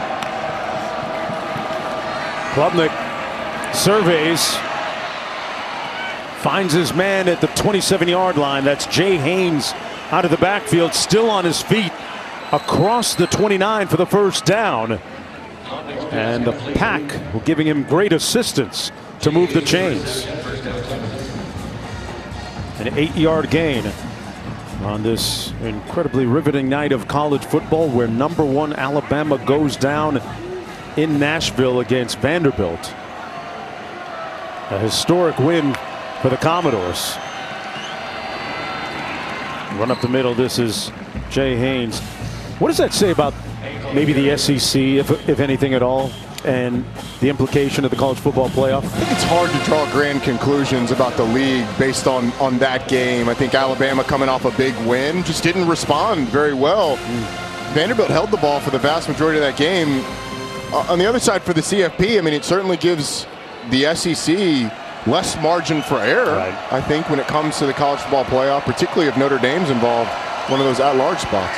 Klubnik completes it out to the 39-yard line. Brennan Stool moves the pile again to within a yard of that first down at about the 39.5, a 7-yard pickup. A 3rd down and short. Maffa to the left of quarterback Klubnik. He gets the call, gets the first down, and then some. Omar Graham stopping him after a 5-yard pickup. Maffa with good chemistry with his quarterback. Here's what he had to say. Had just had a lot of growth. Him growing as a leader, growing as a quarterback. Better reads, confident. And that's why we are where we are right now. And you can see it in the run game and in the pass game. We've seen it today. 55 yards rushing from Cade Klubnik. Most of those on quarterback scrambles. 17 of 25 throwing the ball. Incredibly efficient. They keep it on the ground. Maffa dancing between the tackles. Picks up 4 yards. Under 6 minutes to go here in the 3rd quarter. Clemson Tigers coming in 3-1 off a win last week against Stanford, 40-14. Before that, a win against North Carolina State convincingly. App State before that. And Clemson needed to run the ball better. And Q, didn't Dabo Swinney say something to you about just that coming out of half? Yeah, we were talking about the run game, and so much of it has been the quarterback, Cade Klubnik, and his scrambles. So they wanted to get Maffa going. Klubnik delivering downfield on the post, incomplete. He overshoots his receiver Antonio Williams being defended by Cypress the second. It'll be 3rd down and 6.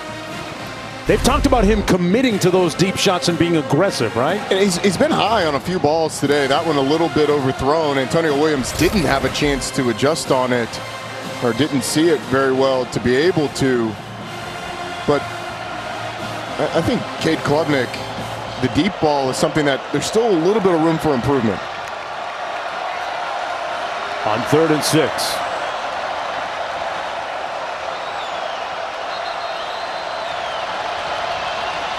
And the Tigers are going to call timeout. Clemson takes its first timeout of the half. Dabo says this team has vets on it that still have scars, but also enthusiasm.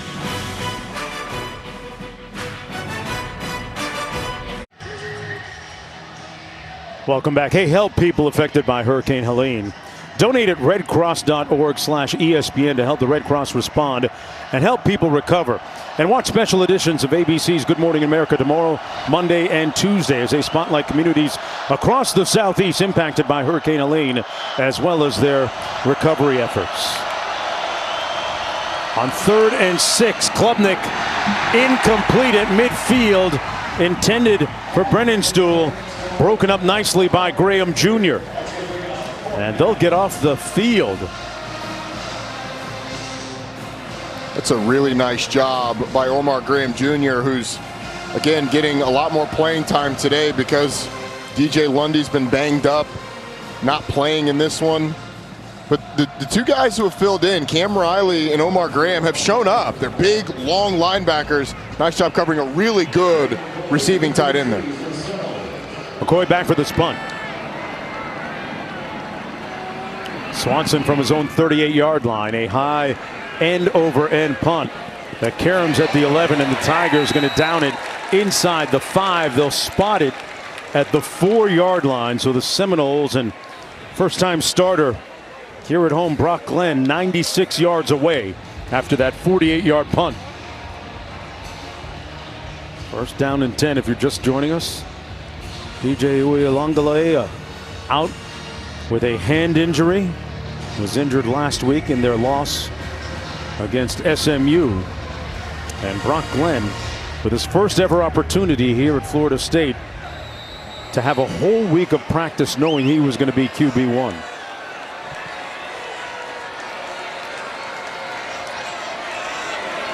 Out of his end zone.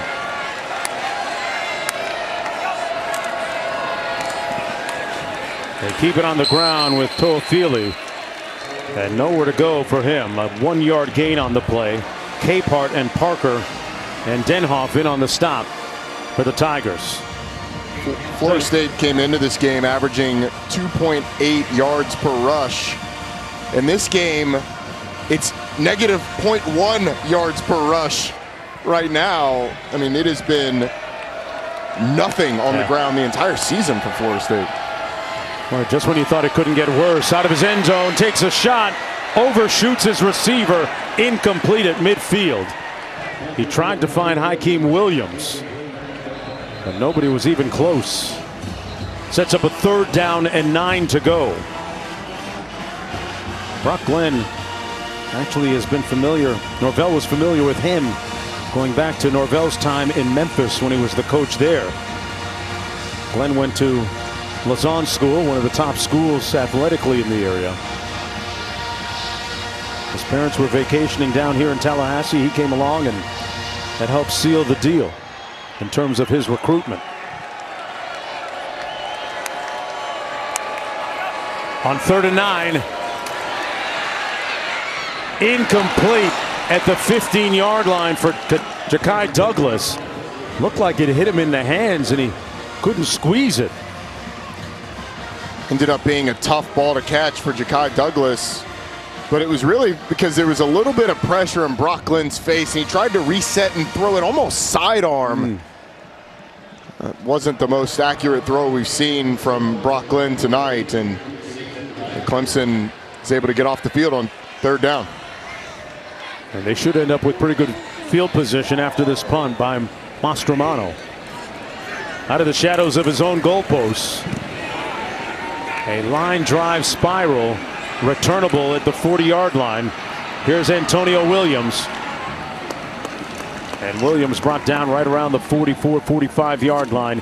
It'll be first down and 10 for Klubnik after that 54-yard punt. Hey, next Saturday, 8 Eastern, our ACC Network primetime game has NC State hosting Syracuse at Carter Finley Stadium in Raleigh. In fact, the ACC Network huddle crew will be there all day long starting at 11 a.m. Big win for Syracuse on the road at UNLV in an overtime game last night. It was a lot of fun. And NC State, scary scene with Grayson McCall going down. Saw that. Tough loss for them today against Wake Forest. UNLV's first loss of the season, right? Was, yeah. You wonder what it does for their potential path to being the highest rated Group of 5 team, which would be an automatic bid in the college football playoff. Klubnik. Incomplete.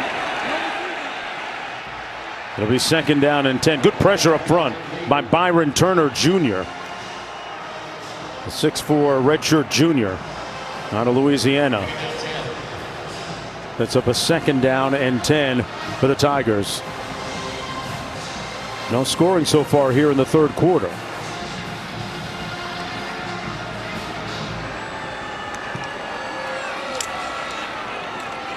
Here's Maffa.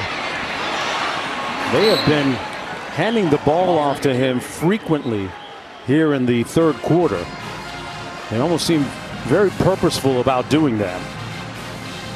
Sort of a big focus over the course of the week. Dabo Swinney told us that they needed to get Phil Maffa going. They needed to run the ball better. And when you're a coach, quarterback scrambles are great, but they're going to have to line up and run the ball. Yeah. That offensive line, sorry, Roddy, that offensive line has been good. They didn't give up their first sack of the season until last week against Stanford. Yeah. Third and 7. Brennan Stool in motion, now sets. On a quick slant, caught for the first down, and then some. T.J. Moore, who had a touchdown reception a little bit earlier, picks up 16 and moves the chains. Young man. It's a nice job by T.J. Moore. I mean, this is just a contested catch slant. He turns his head. The ball's already in the air. He's able to reel it in.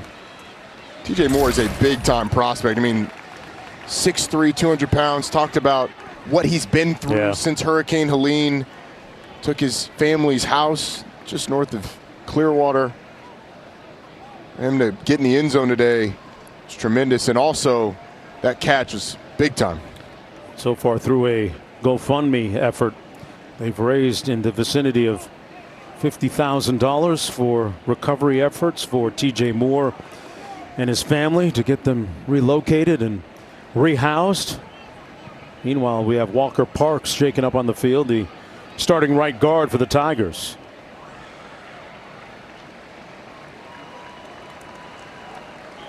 Talked about how good that offensive line has been all year.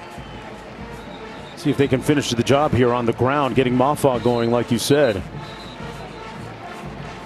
Having Walker Parks back was a big reason that this offensive line has been better. Missed most of last season after starting 13 games in 2021 and 22. One of their most experienced guys.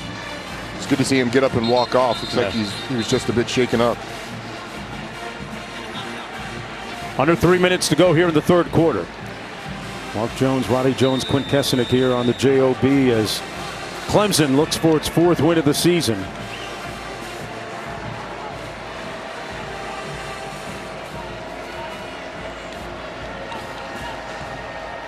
More split to the bottom of your screen. Incomplete, intended into the flat to Josh Sapp, pardon me. And couldn't squeeze it. Hit him in the hands, too. Did. He had a nice catch earlier in the game. Yeah. Had a missed opportunity. Second down and 10.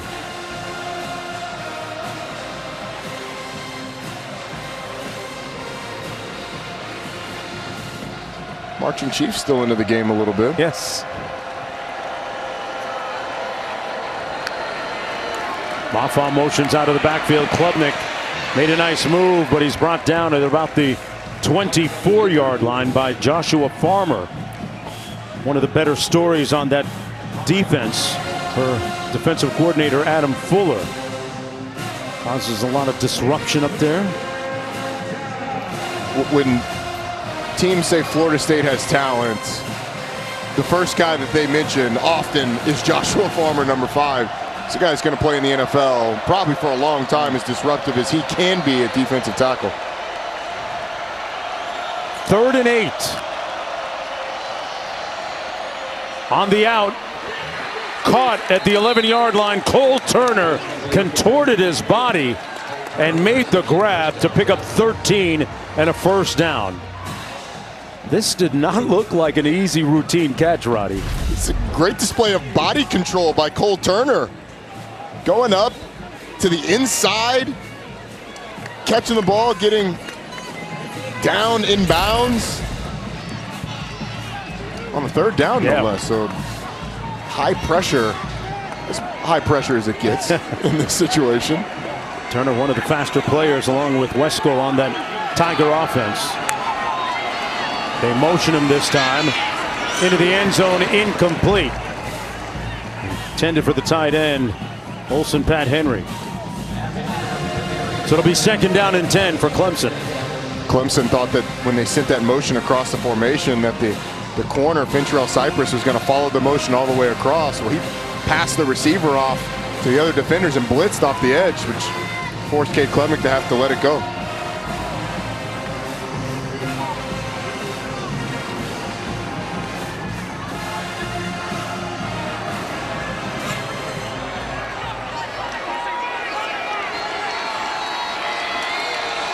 Williams split to the bottom of the screen. They keep it on the ground. Maffa grinds out about 3 yards. Patrick Payton making the tackle. So 3rd down coming up.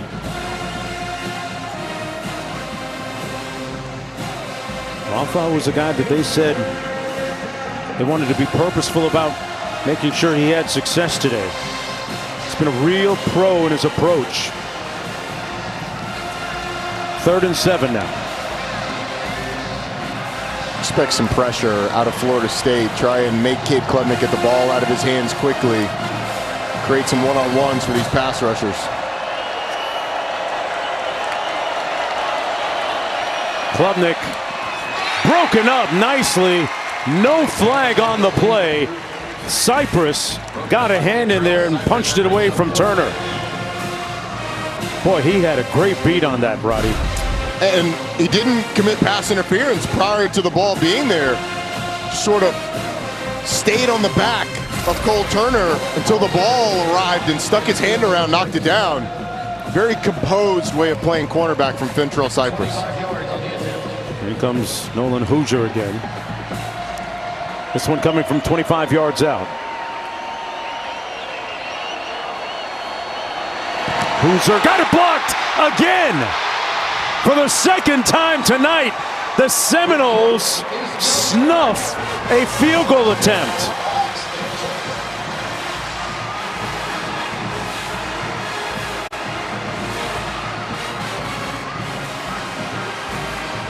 A huge defensive surge. Look at this side of the field goal block. A surge right through. Patrick Payton's in there. We got Shaheem Brown in there. It's the same side that had the block before as well, before it came off the edge. But Patrick Payton able to get that big, long arm up in the air and block the field goal. They said they scouted something on tape that they were going to be able to exploit in special teams, and they've done it twice. On the ground, that's Cam Davis. I don't know if you want to take any positives from this, but Clemson's dominated this game, but Florida State has shown up in some key areas that's kept it within reason. Clemson 391 yards of offense. Feels like they should be up a lot more. Yeah, if you look at the raw numbers, Roddy, and then looked at the scoreboard, it would be difficult to reconcile the two. Yeah, it doesn't add up. But that's the end of the first 3 quarters of play. Klubnik leaning into the technology and enjoying it this year. with a tablet. Florida State and Clemson, a wonderful historic rivalry. More about it on the other side when we come back. Coach, it feels like the intention is to run the ball. How do you characterize your running attack in that third quarter? Well, we're starting to dent them a little bit. First of all, you know, we stopped them, but they pinned us inside the 10. We flipped the field all the way to the 4, got the stop, and then we got a great opportunity to get points right here. And where our left side is they're crushing us. Twice. We're down a guy to an injury. It's really disappointed in that. That's 2 scores. That's another touchdown. So that's the biggest disappointment for me. We're playing good, we're playing tough, but we got to finish. And that's not how you finish. Thank you. Finish. Huey's not going to like that 13-yard pickup by Florida State on that last pass and catch. 1st and 10 from the 40 for the Seminoles. Incomplete. And they almost had themselves an interception. Ashton Hampton, the talented tall corner at 6'2". Ronnie, you were talking about him a moment ago. He almost had a pick 6 here. It's a great break on the football by Ashton Hampton, and I mean, if he knows that's going to be off target and get both hands to it, he certainly could have picked it and would have taken it to the house. He's already got a pick 6 earlier this year against NC State. Could have had another one. 2nd and 10.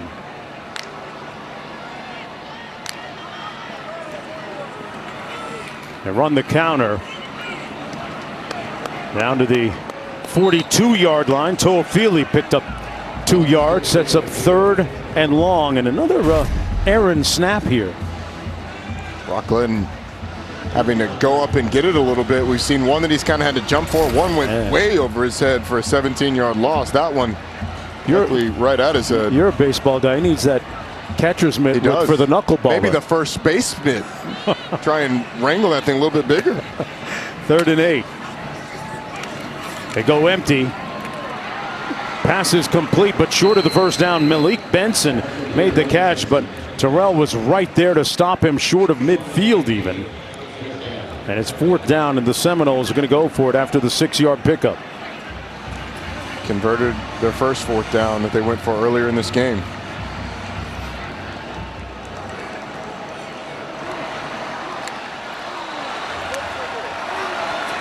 Glenn over the middle in traffic and got it in. Another dart, a laser, complete to Ja'Kai Douglas for the 1st down. How about Ja'Kai Douglas just posting up, going and past the 1st down sticks, and just like a basketball post up, keeping the defender on his back, raising his hand saying, "Dish me the ball." Brock Glenn puts it on him. 1st down and 10.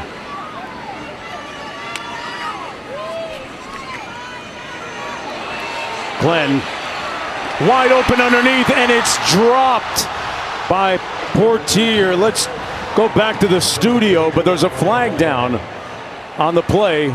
Hold on. Holding. Offense number 65. 10-yard penalty. 1st down. Let's go back to the studio now. All right, Jonah, do you want to update you on the big one of the SEC tonight? ABC, Tennessee, and Arkansas. Dylan Sampson, he broke off a big run to set this one up. Rocky Top finally gets on top, 7-3 in the 3rd.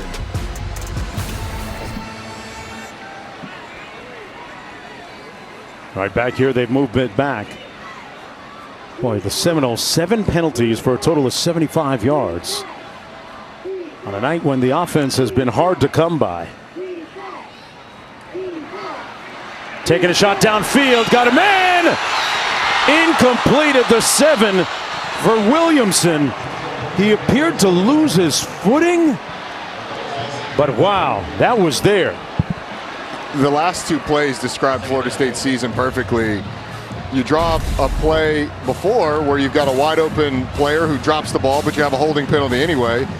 This one you draw up and you get open downfield, and Darion Williamson can't keep his feet, drops the touchdown. You got to make that catch. I mean, you're not going to have a lot of opportunities. No. You got to make them. Toafili in the backfield. Glenn delivers a strike complete for the 1st down Landon Thomas, no, it's short of the first down. Pardon me, I take that back. Thomas did not make it. It'll be third down coming up. And I think at this point, Mike Norvell is just looking for people who will catch the football reliably. Drops have been a big issue for this team, and it's both in games and from what we saw in practice as well. 3rd and 9.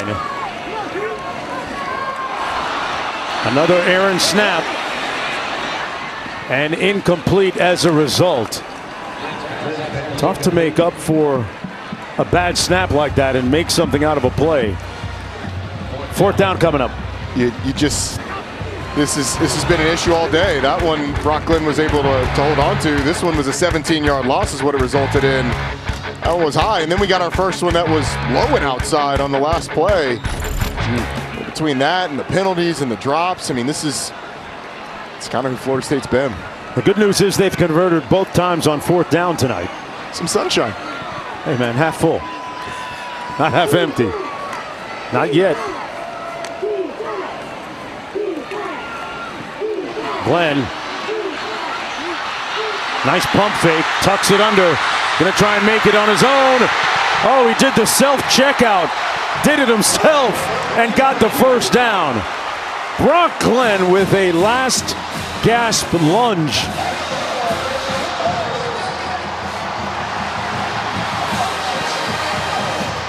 He was a little bit shaken up, but how about the fight from Brock Glenn? It's been really good on the 4th downs that they've had. This is an element of the offense that they did not have with DJ Uiagalelei, and we haven't seen it a lot from Brock Glenn, but I think it's something that Florida State should utilize more, his ability to make plays on the ground. Looked comfortable doing it. Yes, he did.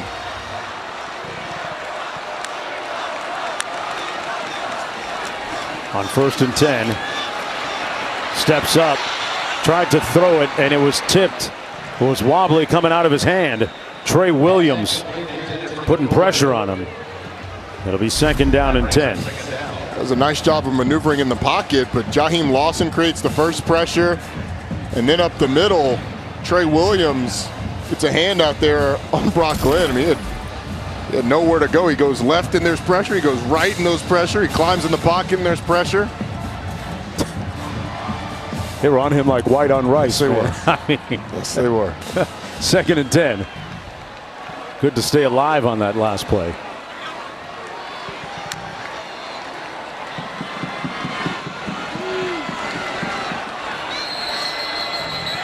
It looks like the Seminoles are going to burn one of their timeouts here. Timeout, Florida State. They've got 2 remaining with just under 11 minutes to go, trying to get back in the win column when we come back to Tallahassee.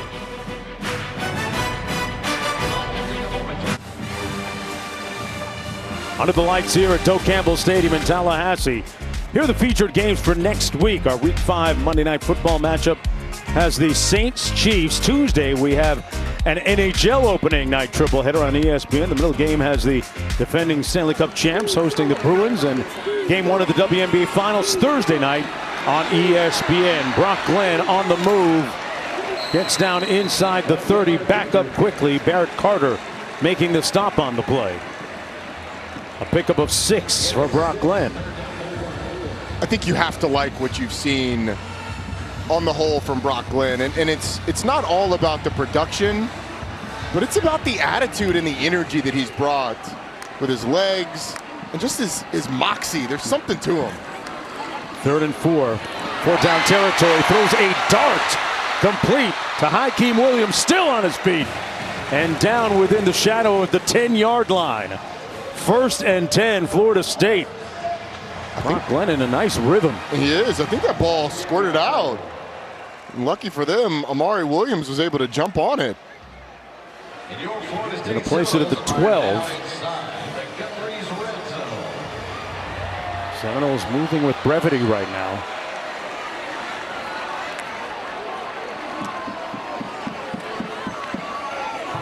Glenn on the RPO, fires incomplete. Intended for Malik Benson. Stops the clock with 9:40 to go, 2nd and 10. Those are the types of throws that kind of make you pull your hair out as a coach. You should get 5 yards, but that's with experience, and reps. You'd hope that Brock Glenn's to correct some of that. Mike Norvell has consistently said until the injury to DJU, he gave us the best chance to win. I think Brock Glenn has really shown today that the dimensions that he brings to this struggling offense can help you at least move the ball some. Morlock in motion now sets. Pulls it out in the end zone. Touchdown Seminoles! Ja'Kai Douglas.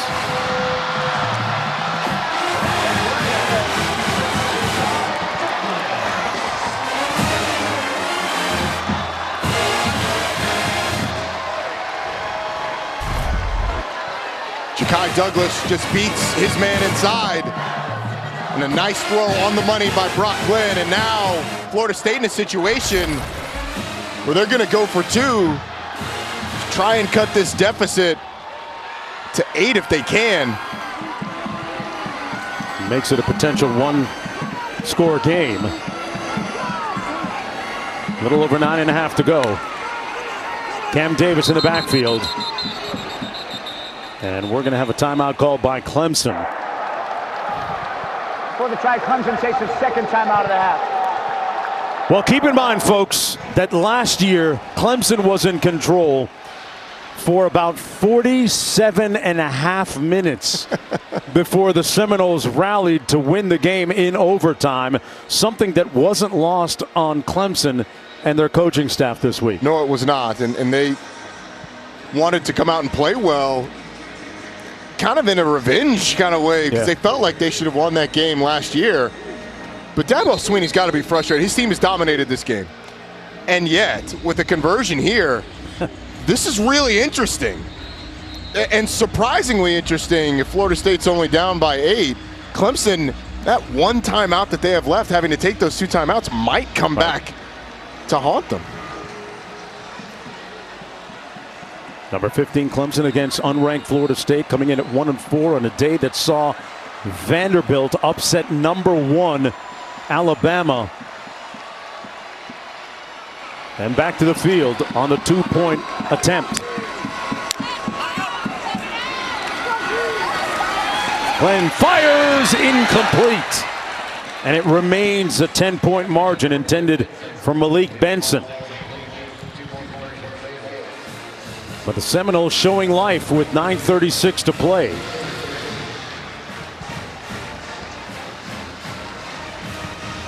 Said it was a crazy week. The Vanderbilt Commodore fans not only took down those goalposts, but I've seen video that shows those goalposts near the Cumberland River right now, adjacent to the stadium. Vanderbilt's going to have to pay the fine, but they don't care. Yeah, float on, baby.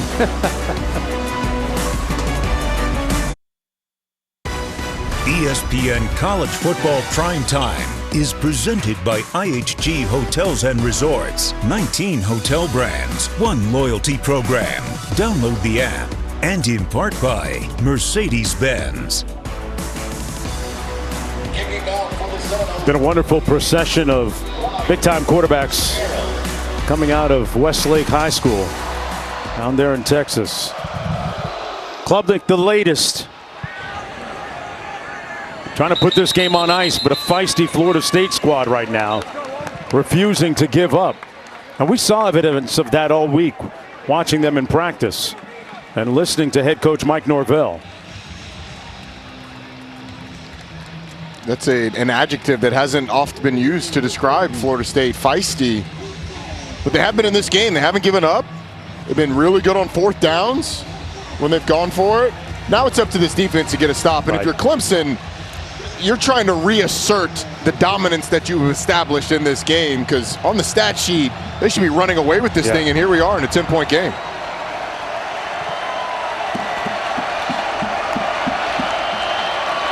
Between the tackles, they gash that front. Maffa on the move. Phil Maffa kicking in the turbo and all the way down to the 15. That's how you take the steam out of the Seminoles defensively. Maffa finally chased down by Cypress II. 59 yards. Offensive line for Clemson does a phenomenal job of establishing a hole that any of us could have run through for some yardage. Phil Maffa takes it for long yardage.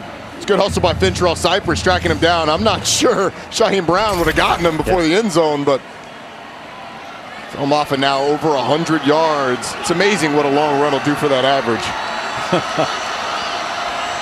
Stays in the game. Takes the handoff. Stays on his feet after absorbing that hit down to the 11-yard line. Kirkland made the stop on the play, a 5-yard gain. Dabo Swinney has talked about running Phil Maffa more. Only 10 carries a week ago. Stanford did a really nice job disrupting that run game. But those 18 carries, now 19 carries that Phil Maffa has are a season high. Didn't have to carry the ball a whole lot against App State and NC State. 16 carries against Georgia early in the year. They know as this thing goes, Phil Maffa and his ability to wear defenses down is going to be big for him. 2nd and 5. They keep it on the ground. And this time Maffa maybe gained a yard on the play. He's been a real wonderful example for his teammates in the way that he approaches his work from day to day, week to week. Very fastidious, very detailed in his approach. Let's go down to Q. Look how slow Clemson is operating right now. Loitering in the huddle here, soaking the clock. Even with just less than 8 minutes to go in the game, they're in no rush right now. You got Q in the SAT words. Hey, man, loitering is a perfect description. Thank you, Q. They run a little option into the boundary. You know where to go that time for Klubnik. Lions making the tackle from behind. Well defended, Roddy. It was, and if you're Dabo Swinney, how comfortable do you feel sending your field goal team out when Florida State's already blocked 2 field goals? Well, here they come. They've made one from 26, had one blocked from 38, consecutive makes after that, and then the last one blocked from 25. It's the left side of that field goal team that Clemson has had trouble with, but the pressure from Florida State is going to come from the right side this time. Who's there? Knocks this one through from 31. The lead back up to 13 with a little over 6.5 minutes to go. The Tigers looking for their 4th win of the season, and Dabo move into the ACC history books.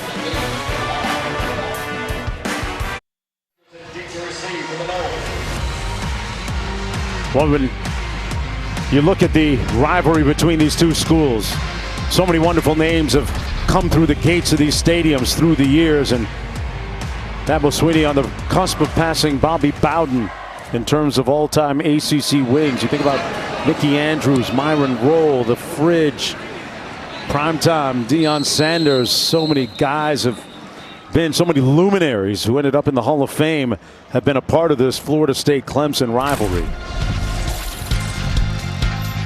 As we take a look at our playbook brought to you by Modelo, this is the latest chapter. Really the gumption on that last drive shown by Brock Glenn, who created plays with his legs, including on 3rd and 4th downs, and then a delivery to Ja'Kai Douglas brought them with a chance to bring it to 1 score. They missed the 2-point conversion, kept it at 10.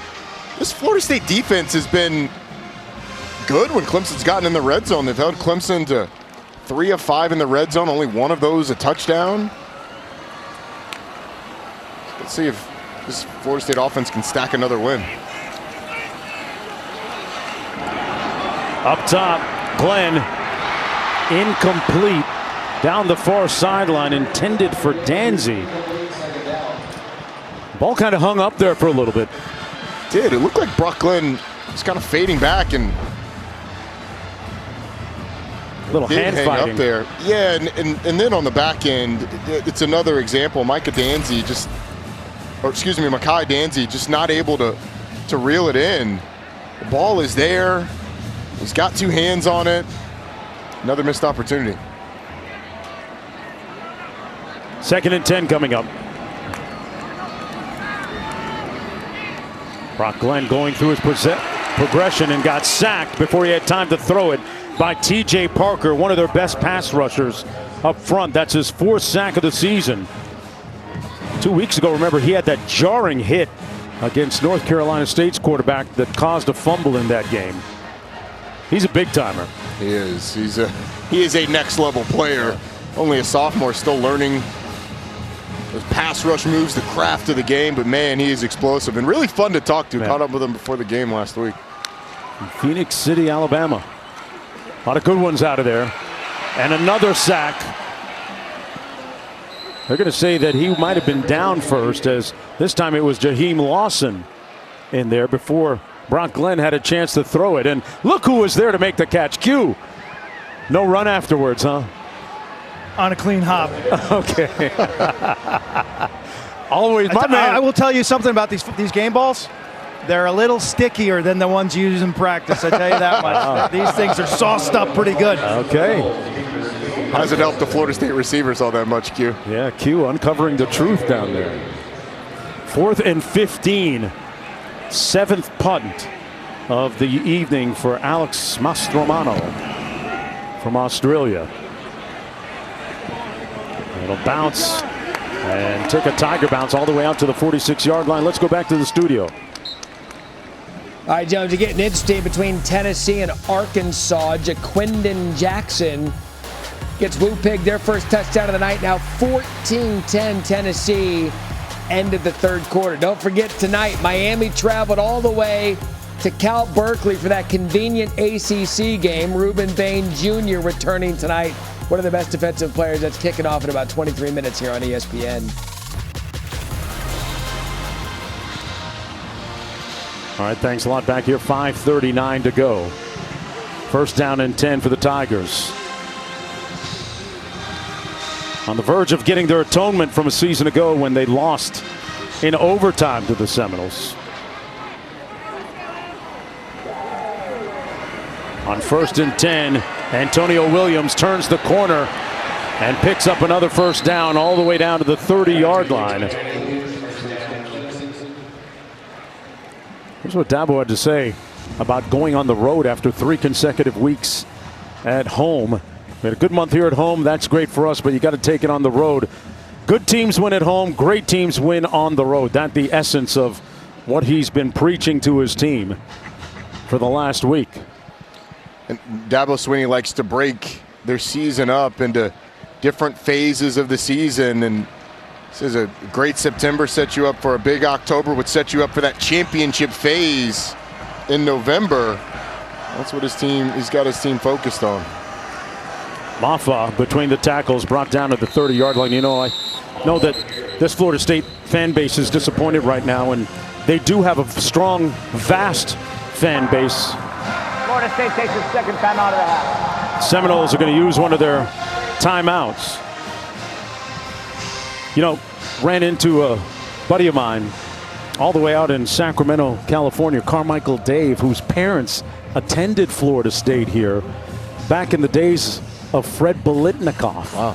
And 2 ardent, zealous supporters of the program who, despite the struggles, remain invested, like a lot of these fans here, even though right now they're a little bit disappointed. But, you know, that's another part of the new ACC, is that you get a chance to maybe see a Florida State go out to the West Coast at some point, if you're an alum out in the Carmichael, the Sacramento, California area. Yeah, at some like point. Jack and Barb. Shout out Jack and Barb. Yeah, how about him? These Florida State fans are obviously disappointed, and rightfully so. I mean, the results have not been what you are accustomed to, and you should never accept them. But this coaching staff didn't forget how to coach. It may not be this year that you see the hope, but it'll happen at some point again. Maffa within a yard of the 1st down. Last year's undefeated season was no fluke. Oh, well, right? Look, they were 10-3 the year before, and won 6 of their last 7. Florida State takes its final timeout of the half. We're 0-4 before going 5-7 in the season before the 10-3 season. So, you know, Mike Norvell coached well at Memphis, and obviously it earned him this job. He was a really good coach there. He obviously built Florida State, and under him, I mean, it was tough to start. He had to rebuild this thing, but 10-3 in 2022, undefeated last year. You know, we can relitigate the playoff snub all we want, but 13-0 is 13-0. And the bottom has fallen out this season, but they've had a litany of things converge to create this. On the cusp of looking at 1-5 now with 4:48 to go.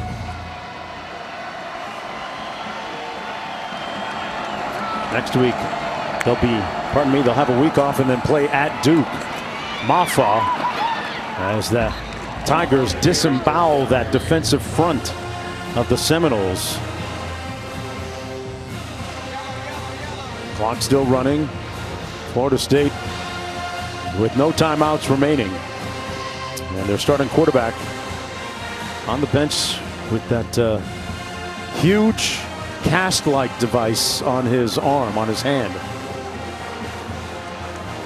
Yeah, it's something that there are reports out there that he had surgery, and you know, if you've been around football teams long enough, you know when guys show up with something like that on his hand, that's indicative of a surgery, typically. Mafa is going to be stopped up near the line of scrimmage, second down and 10. You know, the good thing about the relationship between players on this Seminole team, and there is still very good spirit, is that DJ, we saw him on the bench a moment ago, has been to quarterback Brock Glenn the same that Mackenzie Milton was to that guy, Jordan Travis. A nice mentor and kind of older sage voice to lean on. You need somebody to teach you how to play the game. You know, back in the days, it was quarterback after quarterback. Even in the 2000s, it was Christian Ponder teaching E.J. Manuel, who taught Jameis Winston, who passed down that knowledge of how to be a quarterback. Mafa pounding away for about 2 yards. Who was your vet? Who was your Tashard Choice? Oh man, running backs coach at Texas. Right, we saw him. Yeah, he was a senior, and you're a freshman, and you need somebody to just show you the way. Best piece of advice he gave you? I don't know if it was an individual piece. It was how he carried himself. Okay. He cared about everybody on the team, like Jordan Travis did. You know, you had it at Clemson on the other side with Deshaun Watson being taught by Cole Stout, who was taught by Taj Boyd, and he passes it on to Kelly Bryant, who teaches Trevor Lawrence, who teaches DJ Uyunglele when he was at Clemson, who was operated as a professional. Clemson takes its final timeout of the half. A lot of people might forget that DJ was a part of 2 ACC championships at Clemson, which feels like a long time ago. But Jordan Travis, of course, with that standout season last year here at Florida State. And mentorship, such a sometimes overlooked part of the entire equation, right? When you talk about younger players who come into a program and who they're looking at inside the locker room for direction and whose patterns they choose to emulate.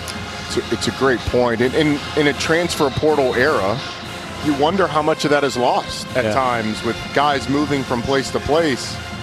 You know, the receivers that they were counting on coming into this year at Florida State, for example, a Malik Benson, you know, a guy like Jalen Lucas, who was sort of that Swiss Army knife. Those guys didn't get a chance to see how Keon Coleman operated in this offense. So just wonder how much of that's lost. Klubnik hands it up. No, he keeps it. Uses Mafa as a blocker and took a little bit of a hit. I'm not sure that coach wants to see that right now, but sets up a 4th down.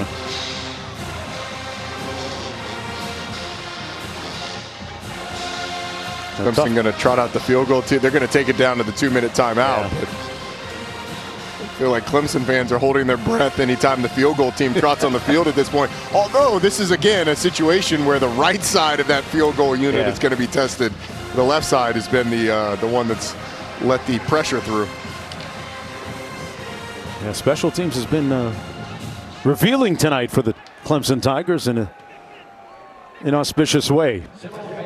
We've hit the 2-minute timeout here in the capital city of the state of Florida.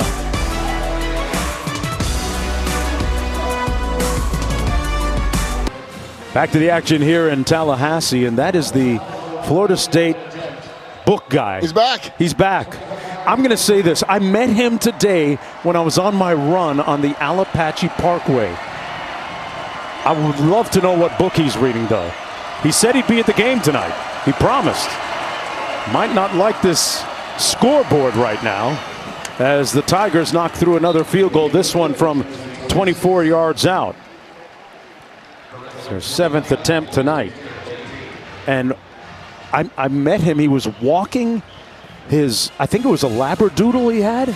Did you recognize him, or did he recognize you? I stopped to talk to I miss my dog, so I was petting his dog, and he said, have you ever Googled Florida State book guy? I said, no. I said, well, it went viral years ago when I was reading a book at the game. And he said, I think I'm going to try and get a ticket tonight for the Clemson game. And brought the book. Last time he had his shirt off, it was sunny. He was tanning. It hasn't been sunny all day long. No. It's just the thing. What book is it? It's not a very big one. No. Robert Gunn. He's into it. Yes, it will. It's how I get more NIL money for my squad. Not sure who authored that. 1:56 to go. From the 2-yard line, this is Samuel Singleton Jr. Still on his feet and out to the 23. Well, it'll be 1st and 10, but the prevailing storyline of the night for the Seminoles, unfortunately, has been some of these miscues, some of these pejorative, hurtful miscues. High snaps, several of them. Great catch only to be called back by a penalty. Missed opportunities downfield over and over. And the margin has been so slim, especially when you have a first-time starter in Brock Glenn. Going to have another game where Florida State fails to reach 300 yards of total offense. On the other side, it hasn't exactly been a virtuoso performance for the Clemson Tigers either. No. That's 7 field goals today. 500 yards of offense and only 2 touchdowns. And another drop, meanwhile, Roddy, by Landon Thomas this time. Look at the huge difference, the gap between total yards. That is indicative of how the game has gone, rather than the score. Florida State's defense is actually buckled down in the red zone, forcing field goals. They've allowed a ton of yardage, which you don't love, obviously, but Clemson's got a lot of room to improve. Next week they'll be at Wake Forest. Take on the Demon Deacs. Pass complete, catch and run by Landon Thomas. Wake Forest got a win today, right? They did. They're going to this Clemson game and matchup next week on a positive note. Wake Forest has struggled up until that point, getting a win on the road at NC State. 1:18 to go. After Wake Forest, then Virginia up on the docket for the Tigers. That pass batted down to the line of scrimmage. Brock Glenn had a third pass, and the whistle has sounded. They're going to blow it dead.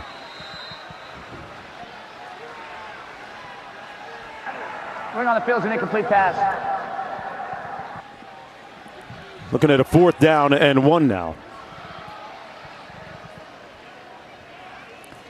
As you look at the schedule, keep in mind that Clemson has now won 8 of its last 9. Should they lock this one up in the next 109? Anything jump off the page at you when you look at their upcoming schedule? Well, yeah, there's only one ranked team, and that ranked team lost today to SMU. As Louisville's going to fall out of the top 25. And you have the potential of like a Pittsburgh peeking in. Pittsburgh sitting there undefeated after its win today against North Carolina. But there's not a lot of margin for error, because if you're a 2-loss team that doesn't win an ACC championship with not a single ranked win on the schedule, which is possible if you drop one of these. Brock Glenn launches, throw to laser, completed about the 37 to Benson again. A couple of catches on this last gasp effort and drive.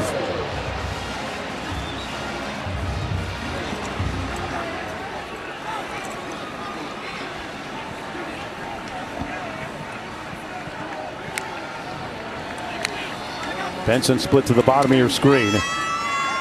Glenn over the middle. His intended receiver falling.